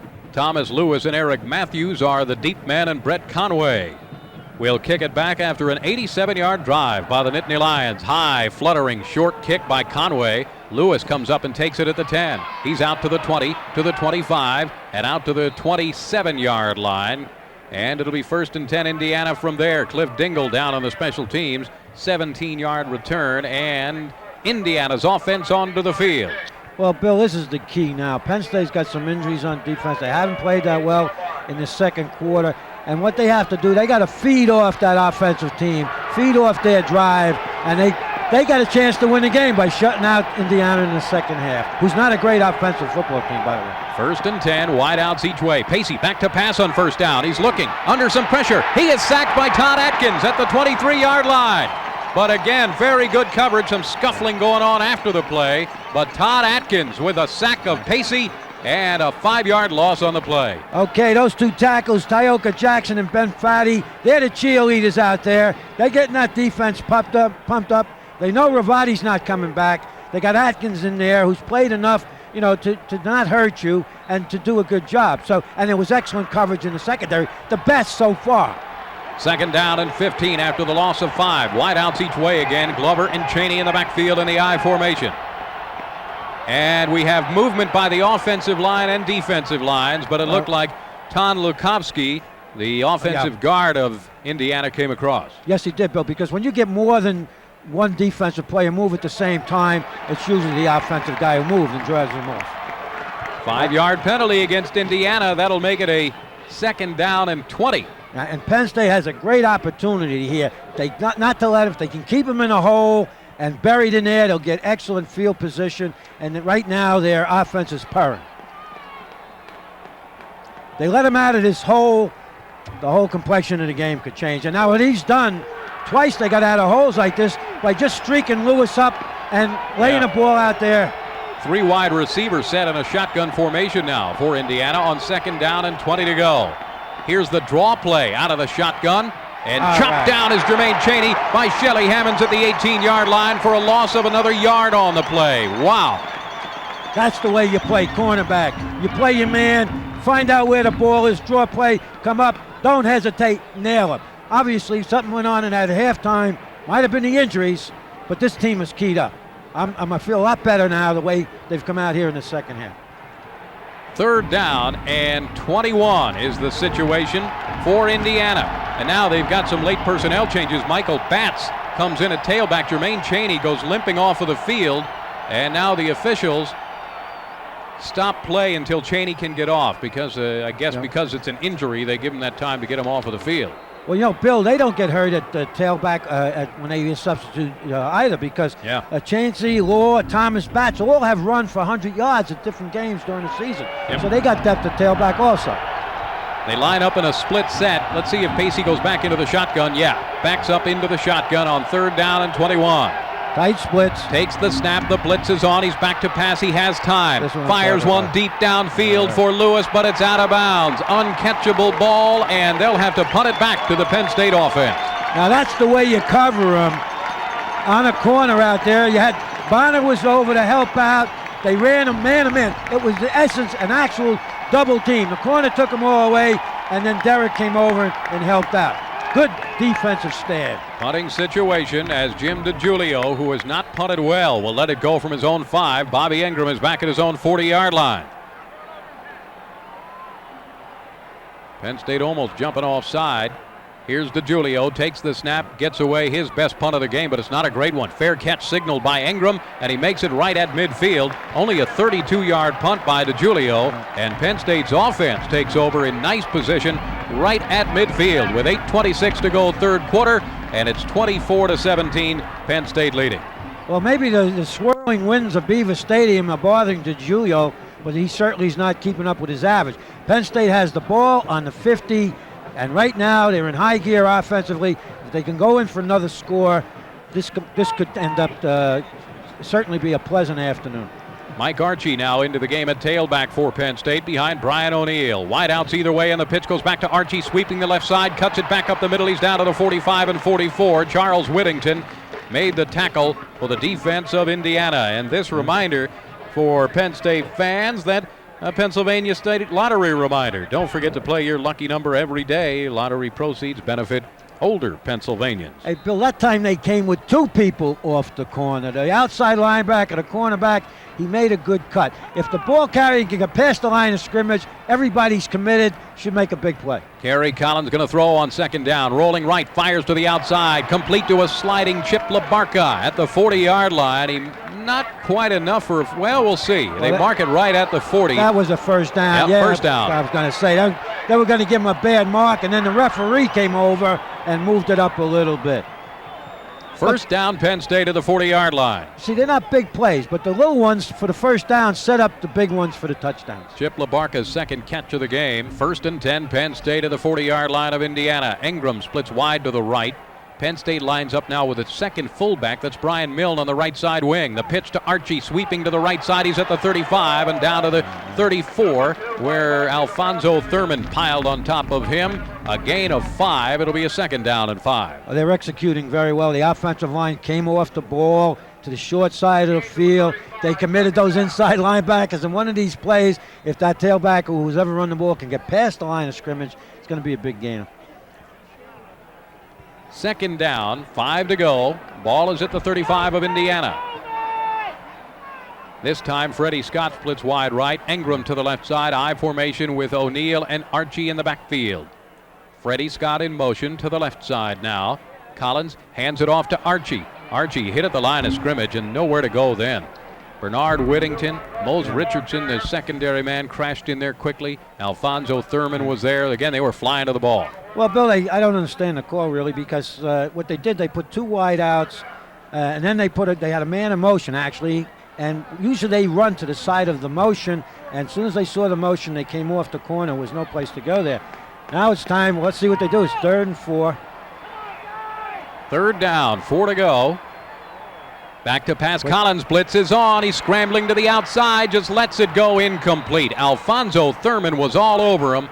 Brian O'Neal was in the vicinity of the ball, and it'll be a 4th down for Penn State. This would be a very long field goal attempt here, or a punt. Let's see. It's Fayak coming in, yeah. And you know he made a big one last week, a long one, but that time Thurman came in untouched, right over the center on a blitz. They came with an all-out blitz. Somebody didn't pick him up. Now, the one problem when you rotate tailbacks too much, in a passing situation from a split backfield, one of them has to pick up that blitzing linebacker. This will be a 52-yard field goal attempt into the wind by Craig Fayak from right in the middle of the field. He hit a 49-yarder into the wind last week. See what happens here. Snap is down. The kick is away. Will it get there? Not quite. A little bit short for Craig Fayak, and not quite on the 52-yarder. Hit it pretty well, but not quite good enough. And Indiana will take over 1st and 10 from the line of scrimmage, the 34-yard line. So they end up with pretty good position here. Penn State leads it 24-17, and right now let's pause 10 seconds for station identification. This is the Penn State Sports Network, a division of the American Network Group.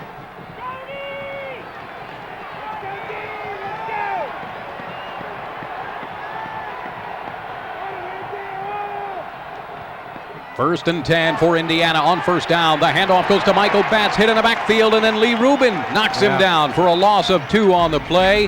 At the 33-yard line, Penn State is now getting into the backfield. Now, what they did, they took Willie Smith now, who's playing outside linebacker, took advantage of his skills. They blitzed him. He had Chaney in the backfield right now, and the rest of the pursuit put him down. That wasn't Chaney, though, was it? Nope, that was Michael Batts. That was Batts that's in there for Chaney. Chaney came limping out. 2nd down and 12.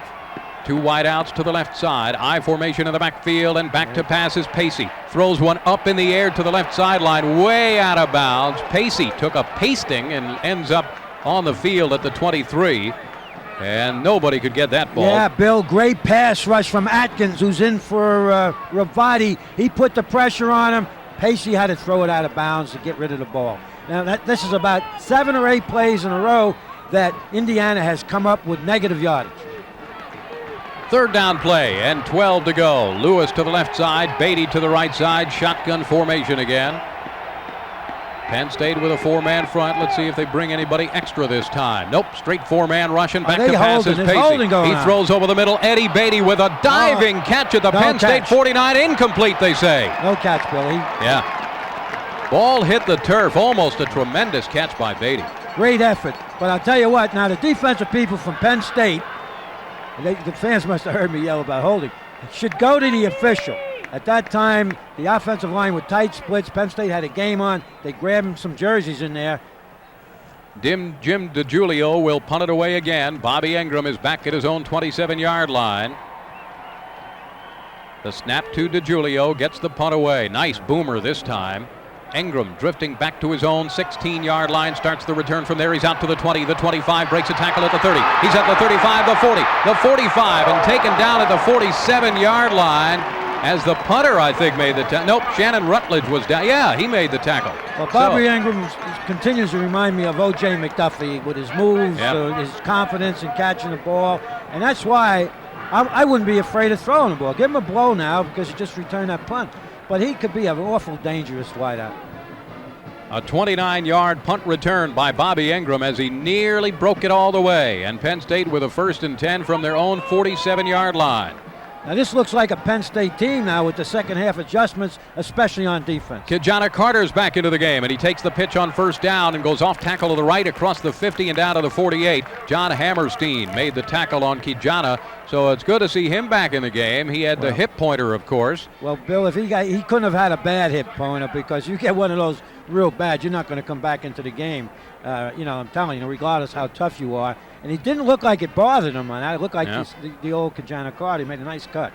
Picked up 5 on the play. 2nd down and 5 to go for Penn State. Phil Collins and Freddie Scott split wide left. I formation in the backfield. Handoff to Kijana again up the middle. He's at the 45, the 40, 35, 30, down to the 25 and 24-yard line. Lance Brown had to ride him down deep in the secondary. Bill, but you see what happens when you commit your linebackers. He got through, one man to beat, right up the gut. Fake going outside, bring him back, cut him back up over the middle. Big hole there. Kijana Carter on a 24-yard run, and he's over 100 yards for the game. And we're chopping them up now. We're controlling the line of scrimmage on both sides of the ball, taking in for the score. 1st and 10 Penn State at the 24-yard line of Indiana. Indiana almost jumps off. The handoff to Brian O'Neill. O'Neill, tough running room, gets down to the 20-yard line for a gain of 3 to 4 on the play. Up off the bottom is Troy Drake, the defensive tackle. 2nd down and 6 to go now for the Nittany Lions. A little handoff to your fullback, back up the middle off a reverse pivot, keeps the defense honest. And that's the area to go right now, anyhow. Now they might tighten down to the inside, then you go outside. 2nd down and 5 to go for Penn State. Wideouts each way. Collins going to put it up this time. Quick screen over the middle, complete to Ingram. He's at the 15 and is taken down there. Nice tackle. Steve Perkins making the stop, and it'll be a 3rd down now and about a yard to go for the 1st down. Pretty good play considering that it was pretty well defense. In fact, one of the rushes, they rushed Collins, almost got his hand on that ball. He got rid of it. He jumped a little bit, showed a little presence, and he got the ball to Ingram. They need about a yard or half a yard for the 1st down, and they got 2 cracks at it. Kijana Carter with 120 rushing yards in this game for Penn State. 3rd down play, the handoff to O'Neill. He's up the middle. He has the 1st down and more. Down inside the 10 to the 8-yard line. Trevor Wilmot made the tackle for the defense of Indiana. 1st down Penn State. Brian O'Neill is making his presence felt in this one. It looks like some of the latter games last year when he ran so well. He's 235-pound fullback. He's got good speed. Straight ahead. When you go straight ahead, simple handoff. If the team wants to pursue to the outside, just go right at him. Neutralize the speed. So the Lions have a 1st and goal from the 8-yard line. Brian Milne checks in. He's on the right side wing. Goes in motion to the left. The handoff to Kijana Carter. Off tackle to the right. No room at all. Troy Drake was the guy who stuffed it at the line of scrimmage. Might have lost a little bit on the play. 2nd down and goal for Penn State. They will mark the ball just inside the 10, so we did lose about a yard on the play. Bill, 1st down on the 9 or 8-yard line is the toughest position because you run out of real estate. Now's the time to throw the ball. Don't wait for 3rd down. If you're going to take a chance of getting in the end zone, throw the ball right now with some kind of a play action. You can't be afraid. 2:10 to go, third quarter, 24-17. And here's Kerry Collins back to pass. He throws to the sideline, complete to Ingram. Steps into the end zone for a touchdown. Touchdown, Penn State. Kerry Collins to Bobby Ingram. Well, you know, I keep saying this kid is got all the skills of a big-time receiver. They went to man coverage, a little kind of a big crossing pattern, right diagonal to the flag. Bingo! Great throw by Collins too. A lot of speed on the ball, precision. Bobby Ingram's 9th touchdown catch of the season. That ties the season touchdown catch mark that O.J. McDuffie set a couple of years ago. So Bobby Ingram on the verge of setting a new record there. Craig Fayak into the game to attempt the extra point for Penn State and try to make it a 14-point spread. Snap is down. The extra point is up. It is solid and good. So Penn State takes a 31-17 lead with 1:58 to go in the third quarter of the game. We'll be back with more right after this word on the Penn State Sports Network.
Brett Conway to kick it away for Penn State. High, deep spinner. Goes down to the 4-yard line. Out across the 15 to the 20-yard line. And Penn State trips him up there. It'll be a 1st and 10 Indiana, as Kim Herring was the first guy down, and he was the man to trip him up as Thomas Lewis got out across the 20 to the 21-yard line. 16-yard return on that play. So Indiana's offense onto the field, and they haven't done anything here in the second half. Well, I don't think they've made a game, but they've had virtually no running game at all. Let's see if they go right to the pass, and if Penn State's alert in the secondary, they should be able to control him. Jermaine Chaney back into the game at tailback now. He and Glover in the I formation. Lewis wide left, Beatty wide to the right. Pacey going to throw on first down. He's back. He's going deep for Thomas Lewis, streaking down the left sideline, but overthrew him as the coverage was applied by Tony Pittman. Well, I knew they were coming with that. They were trying to get it back on one play, but again, pressure made him throw the ball a little sooner than he wanted to. Couldn't get the ball in a more accurate area for the receiver to come back and to make an adjustment. So the pressure helped that pass to be incompleted. Pacey, who had the big first half throw on the ball, is now 0 for 4 throwing in the second half. 2nd down and 10 Indiana from their own 21-yard line. 2 tight ends, Bill. Unusual formation for this. 1 running back, and that's Chaney. Tries to get around the outside to the right, but is knocked down at the line of scrimmage by Brian Monahan. 3rd down and 11. This is the type of adjustments we're used to seeing over the years. People forget too soon, as they say. Too soon they forget. But this is the type of defense Penn State usually comes out in the second half and plays like that. 3rd down and 11 for Indiana. Ball is now inside their 20-yard line. We've got 1:19 to go. Third quarter, it's 31-17. Penn State leads it by a couple of touchdowns. Bill, you got Forbes and Hammonds on the corner, and they're playing much better than the second half so far. Shotgun formation, and flags go down as Penn State was flying off the ball, but the offensive lineman, Tom Lukowski, who it's the same guy again, was offside once before, may have done it again. Well, it has to be. But what I'm trying to say is that when those guys get down, those offensive linemen get down, they not only can't reset, they can't even give a shrug of the shoulder. Yeah. Anything that is interpreted as driving the defense offside. Now Penn State has him in a great position here. They can bury him here, and Indiana has to be very careful what they do here.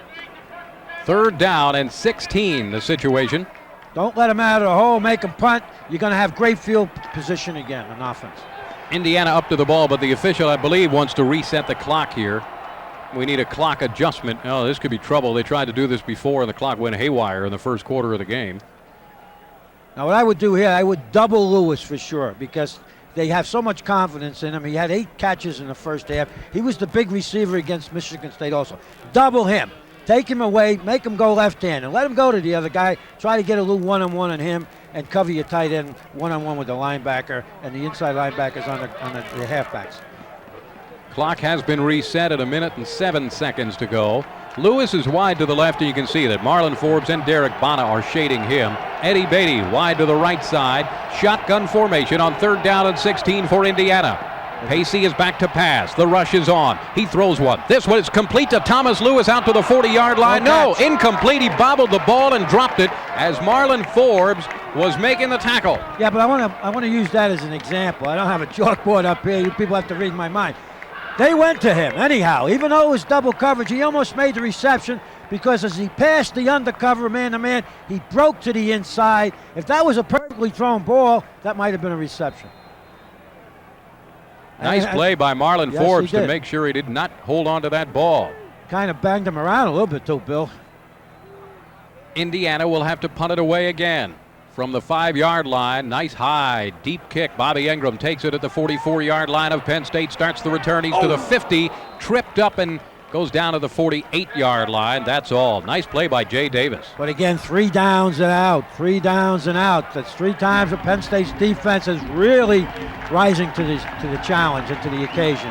40-yard punt that time and a 5-yard return by Bobby Ingram. 1st and 10, Penn State will start again inside Indiana territory in between the 48 and 47-yard line. Bill, is it me or does that defense look like they're very much more aggressive? I mean, as a unit. It's not you. It seems like they are. Yep. As a unit. They're attacking the ball. 1st and 10, Penn State on 1st down. The handoff on the counter play to Kijana Carter following Derek Pickett and is chopped down at the line of scrimmage. Nice play in the secondary by Chris Dyer to get under the block of Pickett and make the tackle. Yeah, but you see what Pickett should do in that. When you get a little back, Pickett's a big offensive lineman, about 270. The little back got under him and made the tackle, fall on him, lay on him. Doesn't make any difference how you knock him down, and Carter would have made that cut and had a big game. Other scores, George, here's one for you. Alabama right now losing to Louisiana State in the 4th quarter, 14-7. Wow. 2nd down and 10 to go. Both wideouts to the right side for the Nittany Lions. Kerry Collins bobbles the snap from center, and there's a big pile up there, but Collins was able to pick it up and maintain possession of the ball, but ended up losing 4 yards on that play. It'll bring on a 3rd down and 14 for Penn State, but we'll have to wait for that play until the 4th quarter. We go into the final 15 with a score, Penn State 31 and Indiana 17. Back right after this on the Penn State Sports Network.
We enter the 4th quarter. Penn State up by 2 touchdowns, 31-17, and with a 3rd down and 14 to go from their own 49-yard line. Some other Big Ten action today. Michigan State and Northwestern tied at 21 in the 3rd quarter of the game. That game is in East Lansing. Well, you know, Indiana, after scoring 54 points in the 3rd quarter this year, has been held to 0. Another game underway, 3rd quarter. Minnesota hanging on to a 10-9 lead on Illinois. The Illini, of course, coming here next week.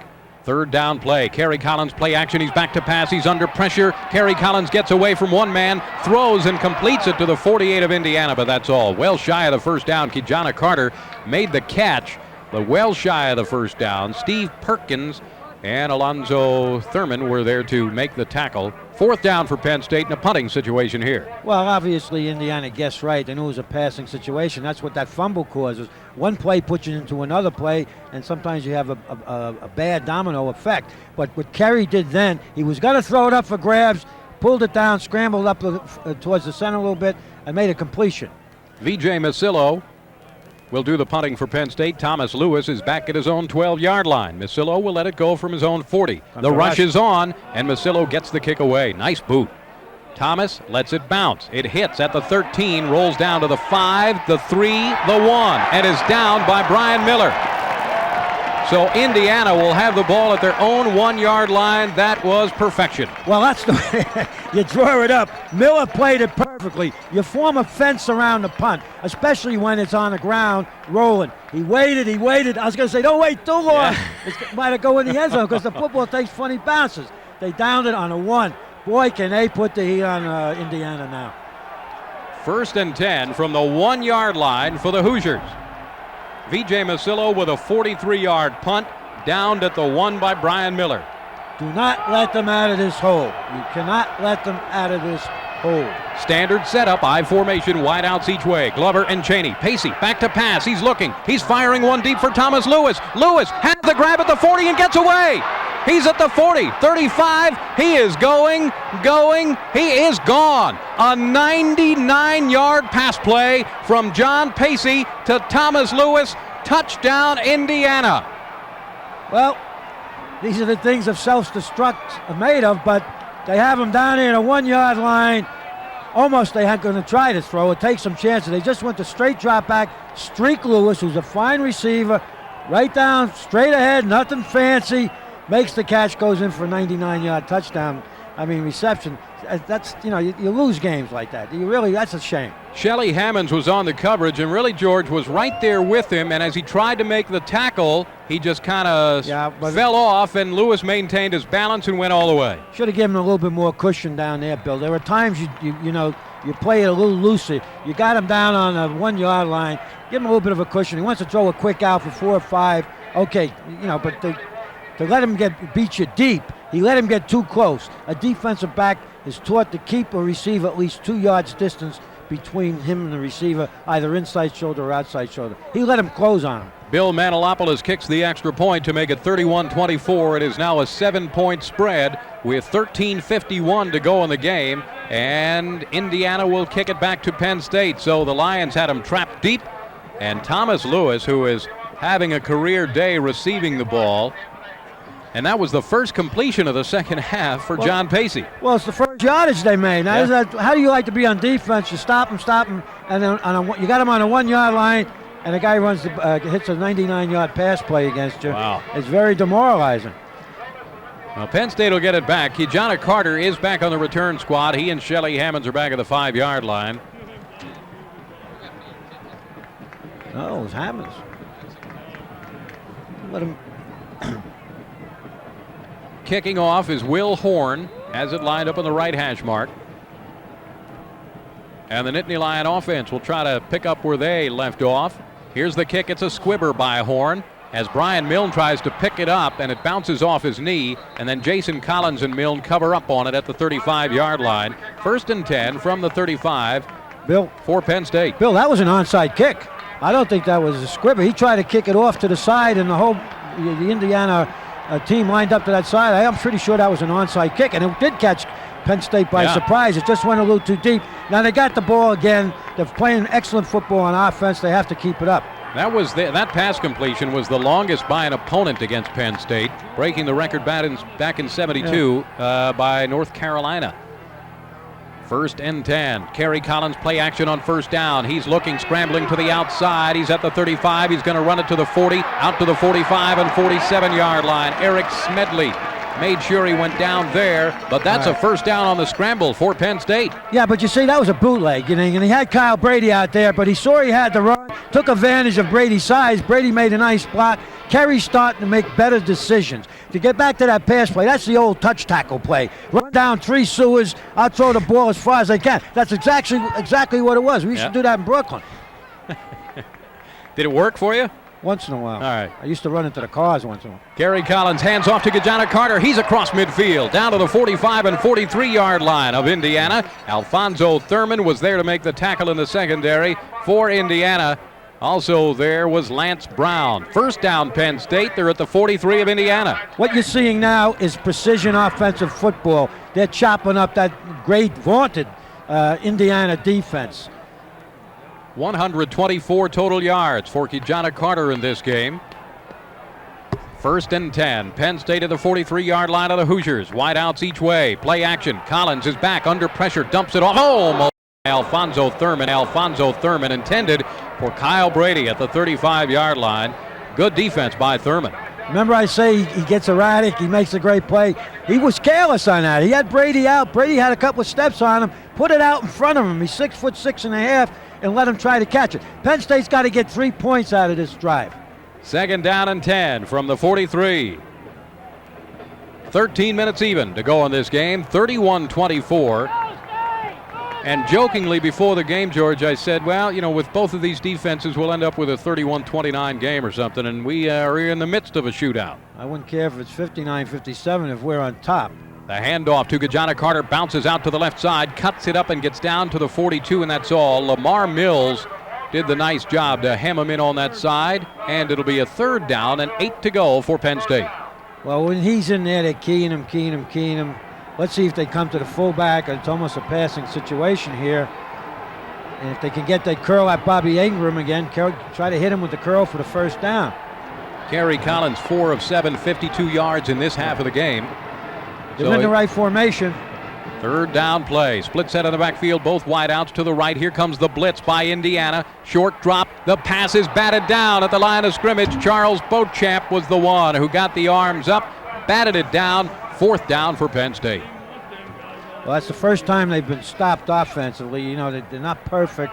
And at least they were not afraid to throw the ball. Now Indiana should not get good field position out of this, so Penn State's got to go back to that strong defense they showed in the early series.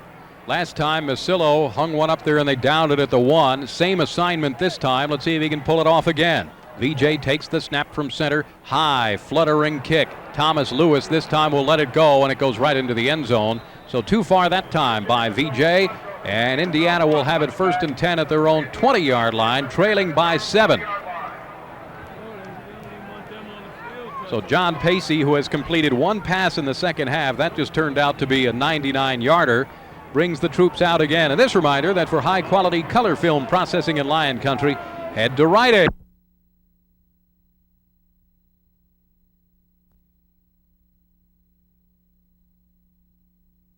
Fluttering kick. Thomas Lewis this time will let it go, and it goes right into the end zone. So too far that time by VJ, and Indiana will have it first and 10 at their own 20-yard line, trailing by 7.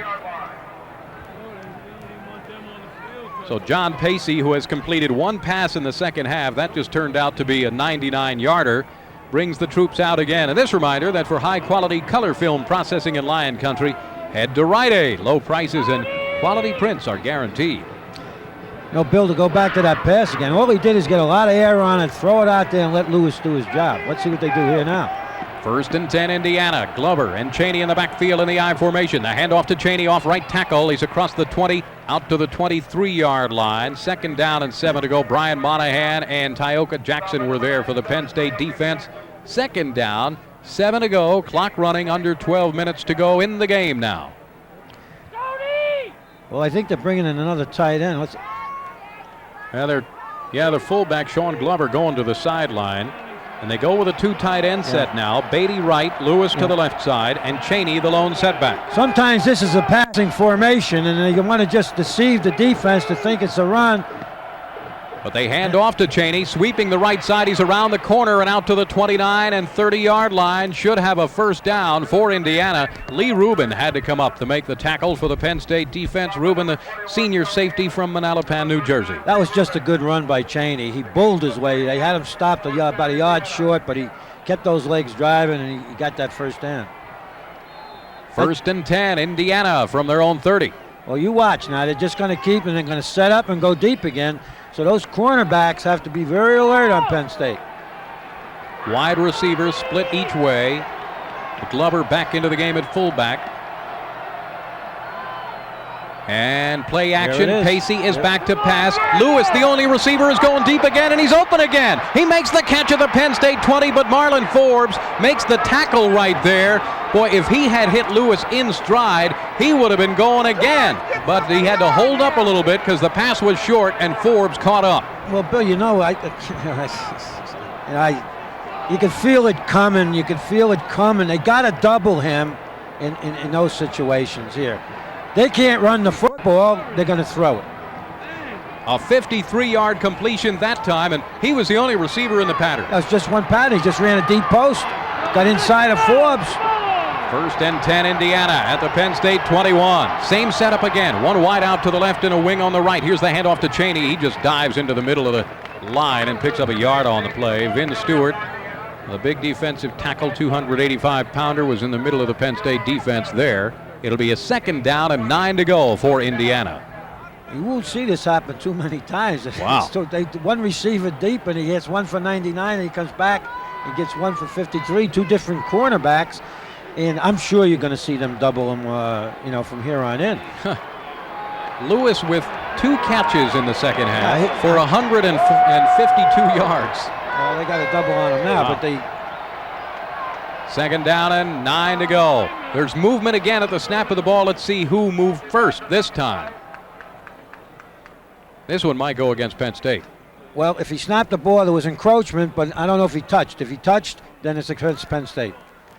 Encroachment is the call against Penn State, so a 5-yard penalty will make it a 2nd down and 4 instead of a 2nd down and 9. Well, they're getting jumpy. They had played great football, basically defensively, except for the 2 plays, and offensively they're looking good. And yet, here's Indiana raging back to go for the tire. 2nd down play, wide outs each way, backs line up in an I formation. Lewis left, Beatty to the right side. John Pacey now yelling out instructions. Pacey hands it off to Cheney. He breaks it out to the left side, cuts inside. Bonner is down to the 10 and gets down to the 6-yard line. And Brian Gelsheiser shaken up on the play. He is down at the 11-yard line. Todd Atkins and Gelsheiser combined on that tackle. Well, they had penetration, Penn State, forcing the back deep, forcing Cheney to go a little deeper, and then Derek Bonner come up, had a clean shot at him, missed him. He cut up inside, took it down close to the 1st down, and Gelsheiser's down. Yeah, and they are checking him out. While they check out Brian Gelsheiser, we'll take a break. Penn State leads at 31-24, but Indiana driving. Back after this on the Penn State Sports Network.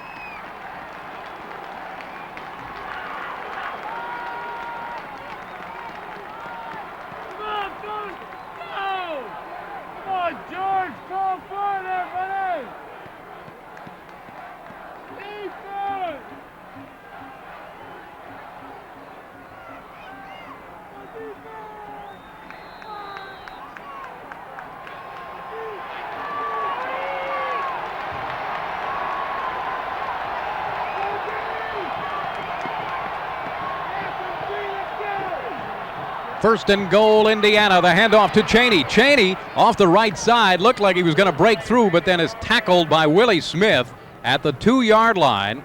It'll be a 2nd down and goal at the 2. Gelsheiser went off under his own power, and Thad Brennan is now in at linebacker. So it's Smith, Brennan, Monahan, the linebacking core for Penn State, but a 2nd down and goal for Indiana at the 2-yard line. Nice run by Cheney. Both got up inside.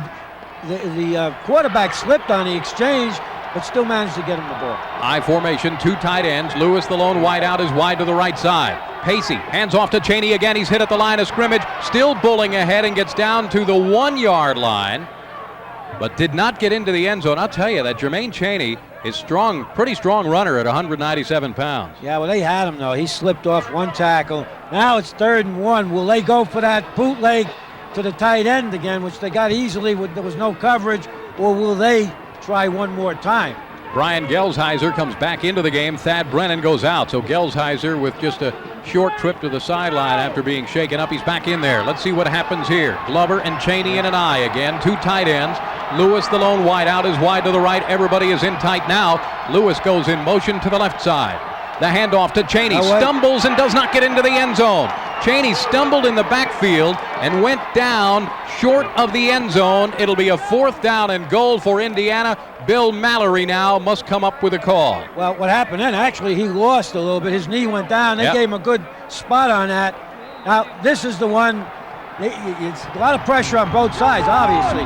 They had hit that bootleg to the tight end. Penn State has to be aware of the play that they hit for the touchdown, yet they got to play strong up in the inside. 4th and goal from the 1-yard line. Same setup again. Pacey running option to the right side. He's in for the touchdown. He keeps it, just turned it up and went in on the option play to the right. Well, that's really not an option. That's a keeper. They run him down the line, they pull a guard, a lineman, and they take the first crack that they see. It was a good call by Mallory, believe me. It was an excellent call. That's the first time he's done it. That's the type of play that he's accumulated, the 89 yards, the rushing yardage that he had going in. He had 189 yards rushing going into the game. Mild Manilopoulos attempts the extra point. It is up and it is good, and we have got a smack dead even game with 7:42 to go in the game.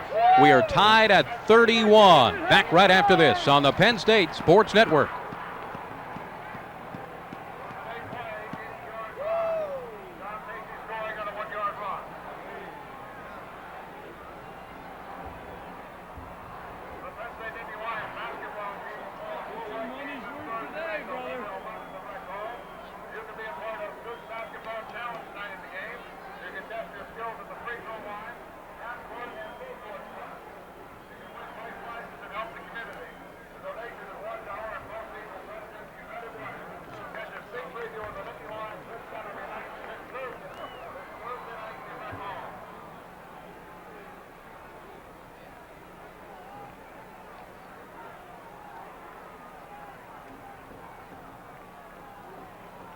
Control, use the clock now, come on, guys!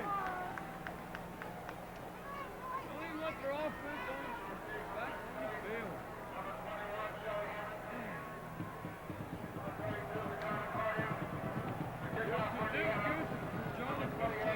7:42 to go in the game, tied at 31, and Penn State will get the ball back as Wood will kick it away to Shelly Hammonds or Kijana Carter standing at the 5-yard line. A big offensive series upcoming for Penn State. Here's another squib kick. Brian Milne catches it on the bounce at the 35, runs it out to the 41. Darren Ward was down there for the special teams for Indiana, and it'll be a 1st and 10 for Penn State at their own 41-yard line. Right now, let's pause 10 seconds for station identification. This is the Penn State Sports Network, a division of the American Network Group.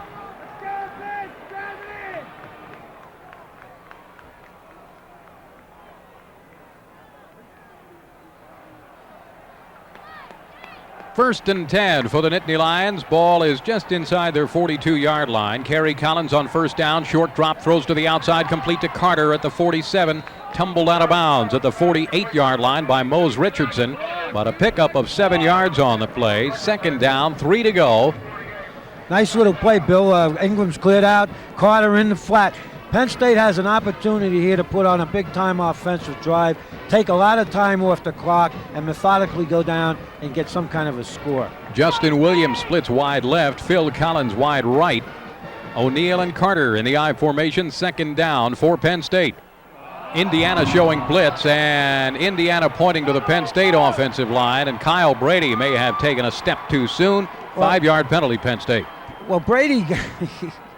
The defensive man moved on in Indiana, and then Brady jumped. The defensive man can, but the offensive man can't. Now, if he was in motion, it'd be different, but he cannot make a forward move like that. So instead of a 2nd down and a long 3, we'll bring it back to the 43-yard line. Yeah, well, that was a big play because it looked like they're going to get a drive going. Now they got to come up with it. They got 2 downs to come up with a couple of big plays. Now they've gotten away from the fullback, which was doing pretty well there early in the 3rd quarter.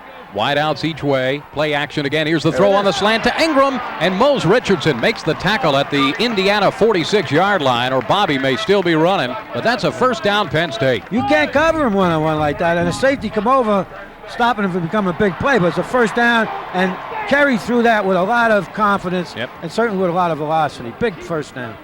14-yard completion, and Penn State with a 1st and 10 at the Indiana 45-yard line. 7 minutes and 20 seconds to go in the game, tied at 31. Collins hands off to O'Neal, just bowls straight up the middle. Not much running room to be found there, however. Bernard Whittington was the guy waiting in the hole for him. Pickup of a yard, 2nd down, 9 to go. Well, they're still playing Penn State for the run. That's why Ingram is getting loose. Chip LaBarca brings the play in from the sideline as Joe Paterno and Fran Ganter send in their offensive strategy, and LaBarca splits wide to the left side. Bobby Ingram wide to the right side. And an I formation with O'Neal and Kijana Carter. Kerry Collins on 2nd down and 9 to go. Takes a straight drop, blitzes on again. Collins throws to the near sideline. Incomplete pass down to the 33-yard line. Alfonso Thurman had the pressure on. Bobby Ingram made the catch but out of bounds. That was just an out. Ingram went out, down deep enough for the first down, broke out, and a little pressure on Collins, but he threw it a little low into the outside. 3rd down and 10 to go for Penn State at the Indiana 45. Well, they want to make this because you want to give that way. Indiana's getting that ball upfield. You're going to give the ball after the punt to Indiana. 5 defensive backs in the game now for the Hoosiers, 4 defensive linemen. And here comes the blitz again. Collins is scrambling, throws downfield, completes it to Ingram at the 25. He's at the 20, 15, 10, 5. Touchdown, Penn State! Bobby Ingram from Kerry Collins, and the Nittany Lions go ahead. Well, that's the way you're supposed to do it. If the other guy can do it with his receiver, Lewis, let's do it with our receiver, Ingram. But give credit to Kerry Collins. He scrambled out of the pocket, kept his poise, and Bobby Ingram did not stop. He didn't break off his route, gave him a target, found an open area, and Kerry threw a perfect pass for a touchdown. Now, Penn State has had a 14-point lead twice in this game. Now they got a touchdown lead. And I say if they can't hold it this time, then you don't deserve to win. That's all you can say about it. I mean, you get the lead like that, that defense has got to play some better football in the secondary. Craig Fayak in for a very important extra point here. Chip LaBarca will set it down to the 10-yard line. The snap is down. The kick is up. It is good. So Penn State now leads at 38-31 with 6:25 to go in the game. Don't go away. We'll be back right after this on the Penn State Sports Network. Take them damn second stringers out. Let's go.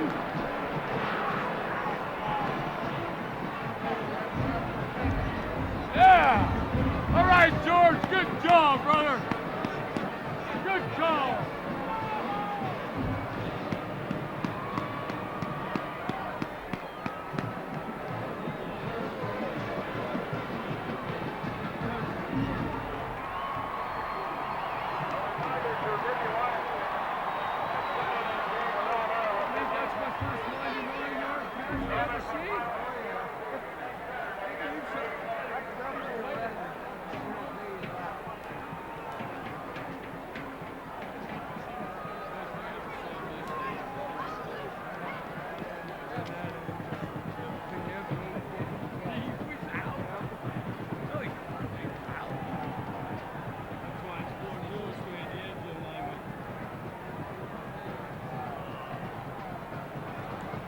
Brett Conway will kick off for Penn State.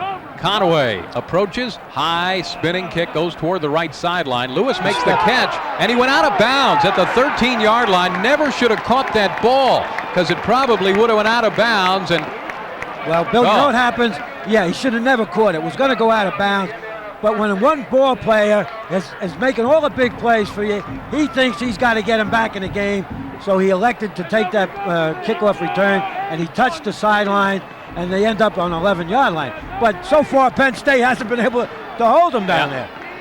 Bobby Ingram on that last catch, not only a key touchdown catch, he also set a new record. It's his 10th touchdown catch of the season, eclipsing the mark set by O.J. McDuffie. Here comes Indiana, 1st and 10 from their own 13-yard line. Pacey is back to pass, throws to the near sideline. Thomas Lewis makes a diving catch at the 21-yard line.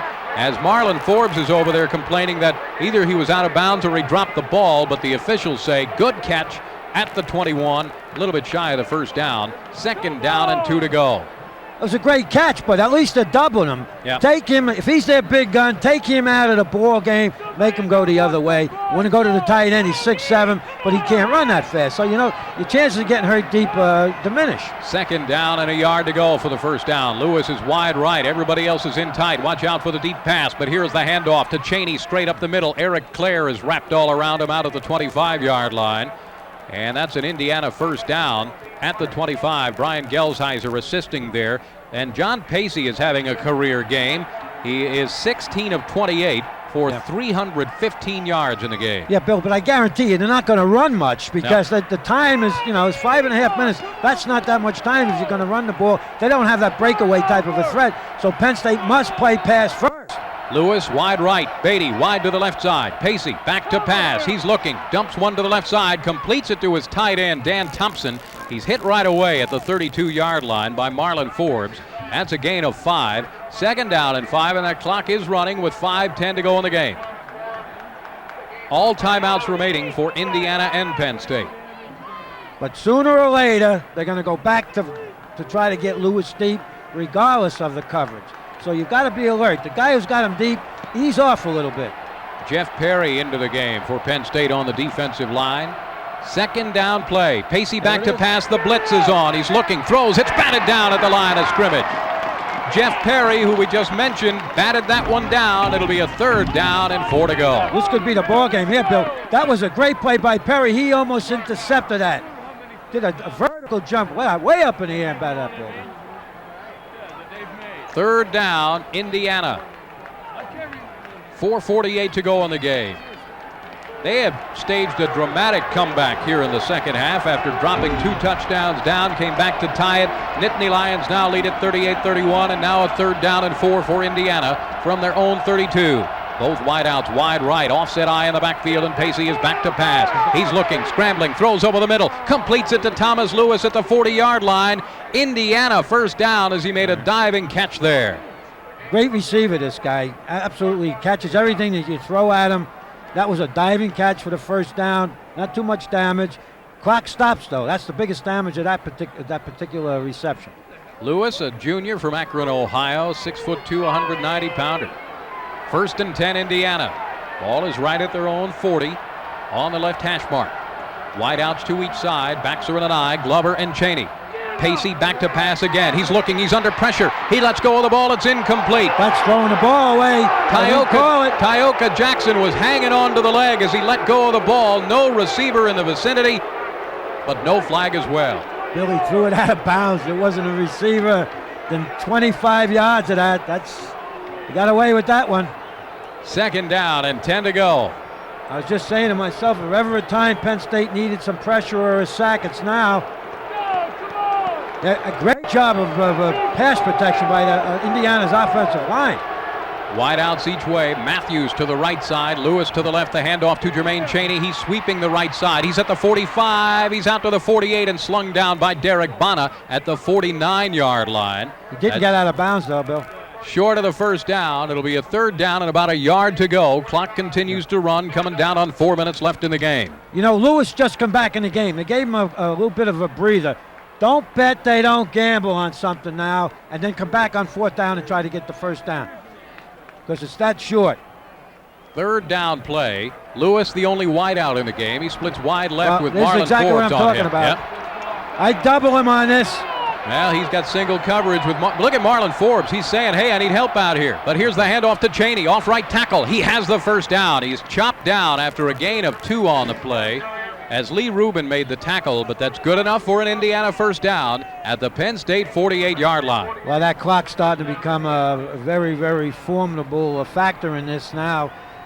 It's you got it. You can want to keep the ball in front of you, but you can't give him too much of a cushion. Yet the way that guy Lewis is roaming free in your secondary, you have to double him.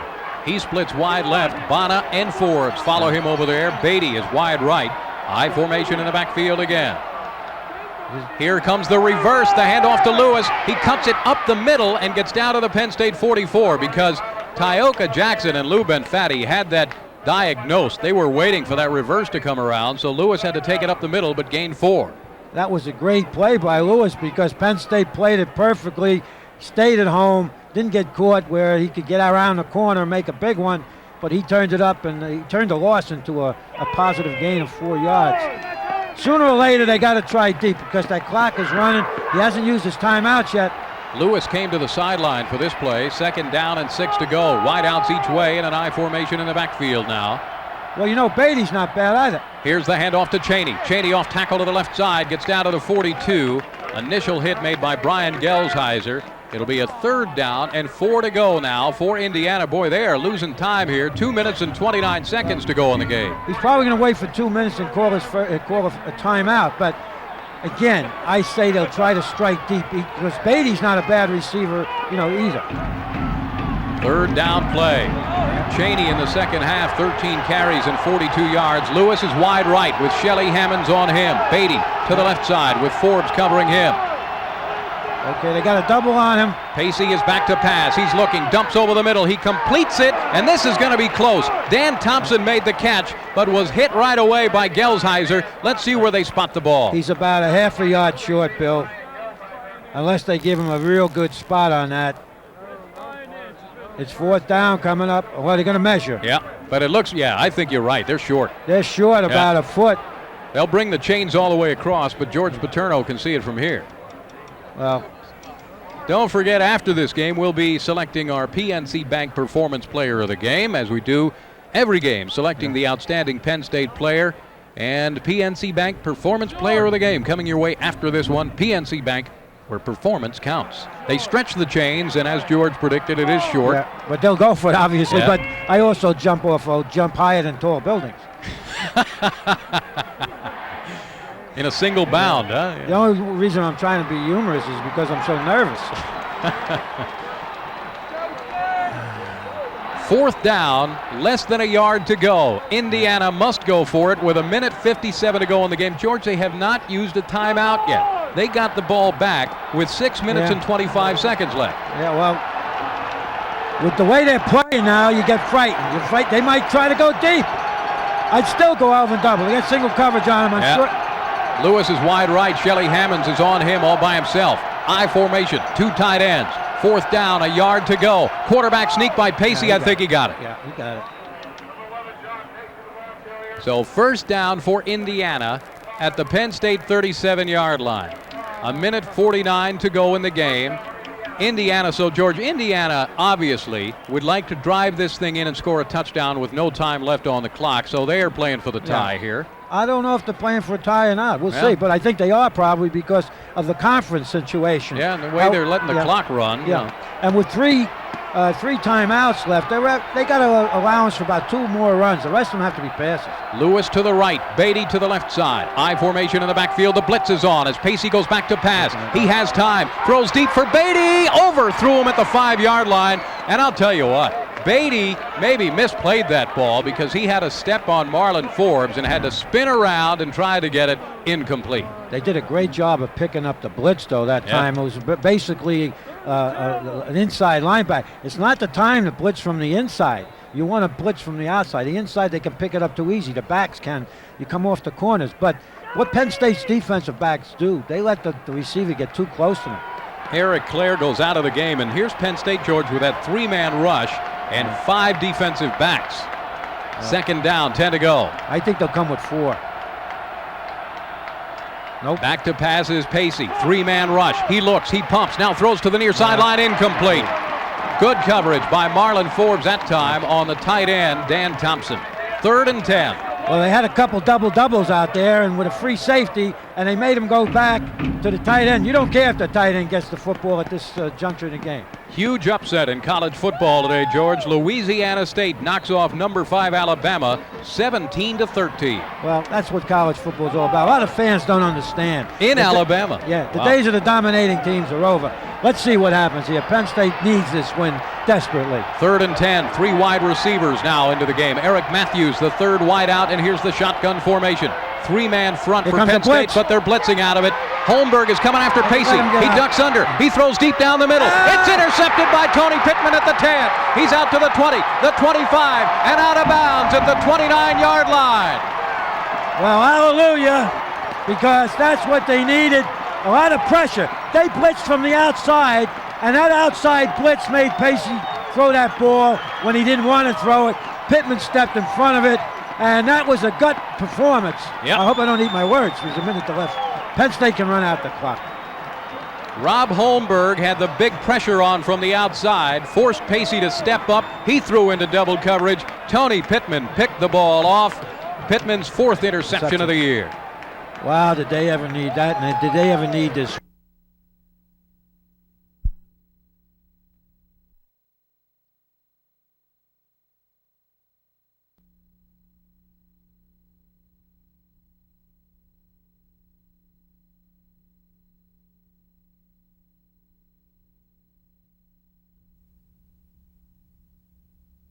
Okay. What you're doing now, what you're saying, and if Collins is going to really be the leader for this team for the rest of the season, maybe next year, you're telling your backs, hang on to that football. Cover that football.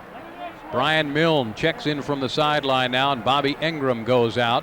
Penn State will go with the power lineup here with O'Neal and Carter in the backfield. Milne on the left side wing. Phil Collins, the lone setback, to the left.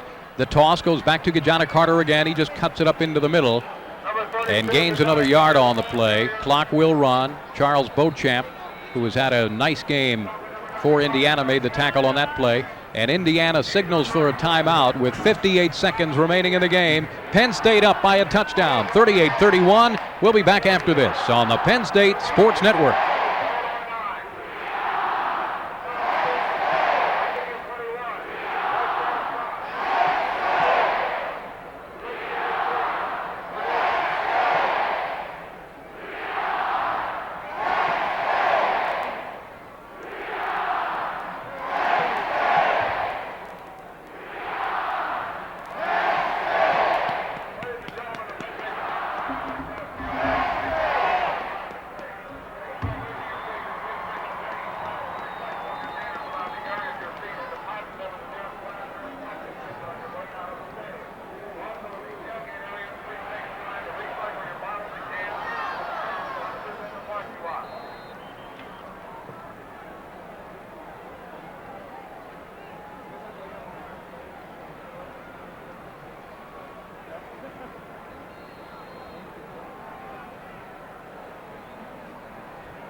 We return with a 3rd down and 3 to go. Penn State at their own 36-yard line. 2 wideouts right, split set in the backfield. Kerry Collins rolling right. He's looking to throw. He's going to keep all the way, running it out to the 40 and the 42. He's got the first down. Kerry Collins on the quarterback keeper, out of bounds at the 42. Another first down for Penn State, and that may seal it up. Yeah, but that was a run all the way. He's not going to throw that. He just got out. He got out of sight to contain, and he made the first down. That was a good play, good call. Kajana Carter in this game, 21 carries, 133 yards, and this with a missing part of the game with a hip pointer. First down and 10, and the clock continues to run, George. Indiana's not stopping it. Well, you know, Coach Mallory's being a realist. First and 10, Penn State from their own 42-yard line. I formation in the backfield. Wideouts left. Here's the handoff to Kijana. Just kind of submarines into the middle of the line. Gets out to the 45-yard line. Eli Rashid gets up from the bottom of the pile for Indiana. And apparently the Hoosiers, well, now we have a timeout signaled by it. Now they stop the clock. They had 2 timeouts remaining, and they call a timeout here. Penn State hanging on to the 7-point lead, 38-31. George, other Big Ten action today, and I know you almost predicted this, baby. Minnesota leading Illinois 20-9 in the 4th quarter. Well, you know, again, Penn State fans are not used to being in a conference, and it's a topsy-turvy conference. I coached, you know, at Michigan State for a couple of years. I keep mentioning that. And, you know, don't get down on your team too quickly. Not that Penn State's going to win all the rest of the games. I hope they do. But, you know, you might have a 4-way tie before this season's over. We didn't get a score on the Ohio State-Wisconsin game, did we? That should be just getting underway. That should be just underway. Do not have a score in that game as of yet. And a couple of other future opponents. Michigan State leading Northwestern in the fourth quarter, 28-21. Second down and 7 to go for Penn State. And they line up in a prevent offense, if there is such a thing here, with one man deep back at the 29-yard line to protect against any kind of fumble or such. Kerry Collins takes the snap, backs up, and goes down on the knee at the 39-yard line with 18 seconds remaining in the game. And now Indiana will they use their final timeout here? Well, they should. If you want to play it by the game rules, yeah, you would use it. You see, that clock doesn't start until the quarterback gets under the center. Now, Gary did a smart thing then. He didn't go to a knee immediately. Right. He just danced around a little bit until somebody came down and dropped. Took a few seconds off the clock. Well, George, this was the gut check coming into this game, and a big test for Penn State, not only for this game but for the rest of the season. And for a while, it looked a little hairy as Indiana came back from a 14-point deficit, but Lions are going to pull it out. Well, you know, can you see the terrible impact it would have had on this whole team after leading twice by 14 points? And the way that Indiana scored, it was so demoralizing. Yeah. Really, you know, like, as I say, street football, that Penn State had to win this game. Third down play, 13 to go. This will be the final one as Kerry Collins takes the snap, drops back, and takes the knee. Indiana cannot stop the clock anymore. So we are inside 10 seconds, and the Nittany Lions pick up a much-needed victory, breaking a 2-game losing string. In the meantime, they break a 4-game win string of Indiana, and the Nittany Lions go to 6-2 on the season, and time has expired here at Beaver Stadium. Penn State wins it 38-31 over the Hoosiers of Indiana, and will return right after this on the Penn State Sports Network.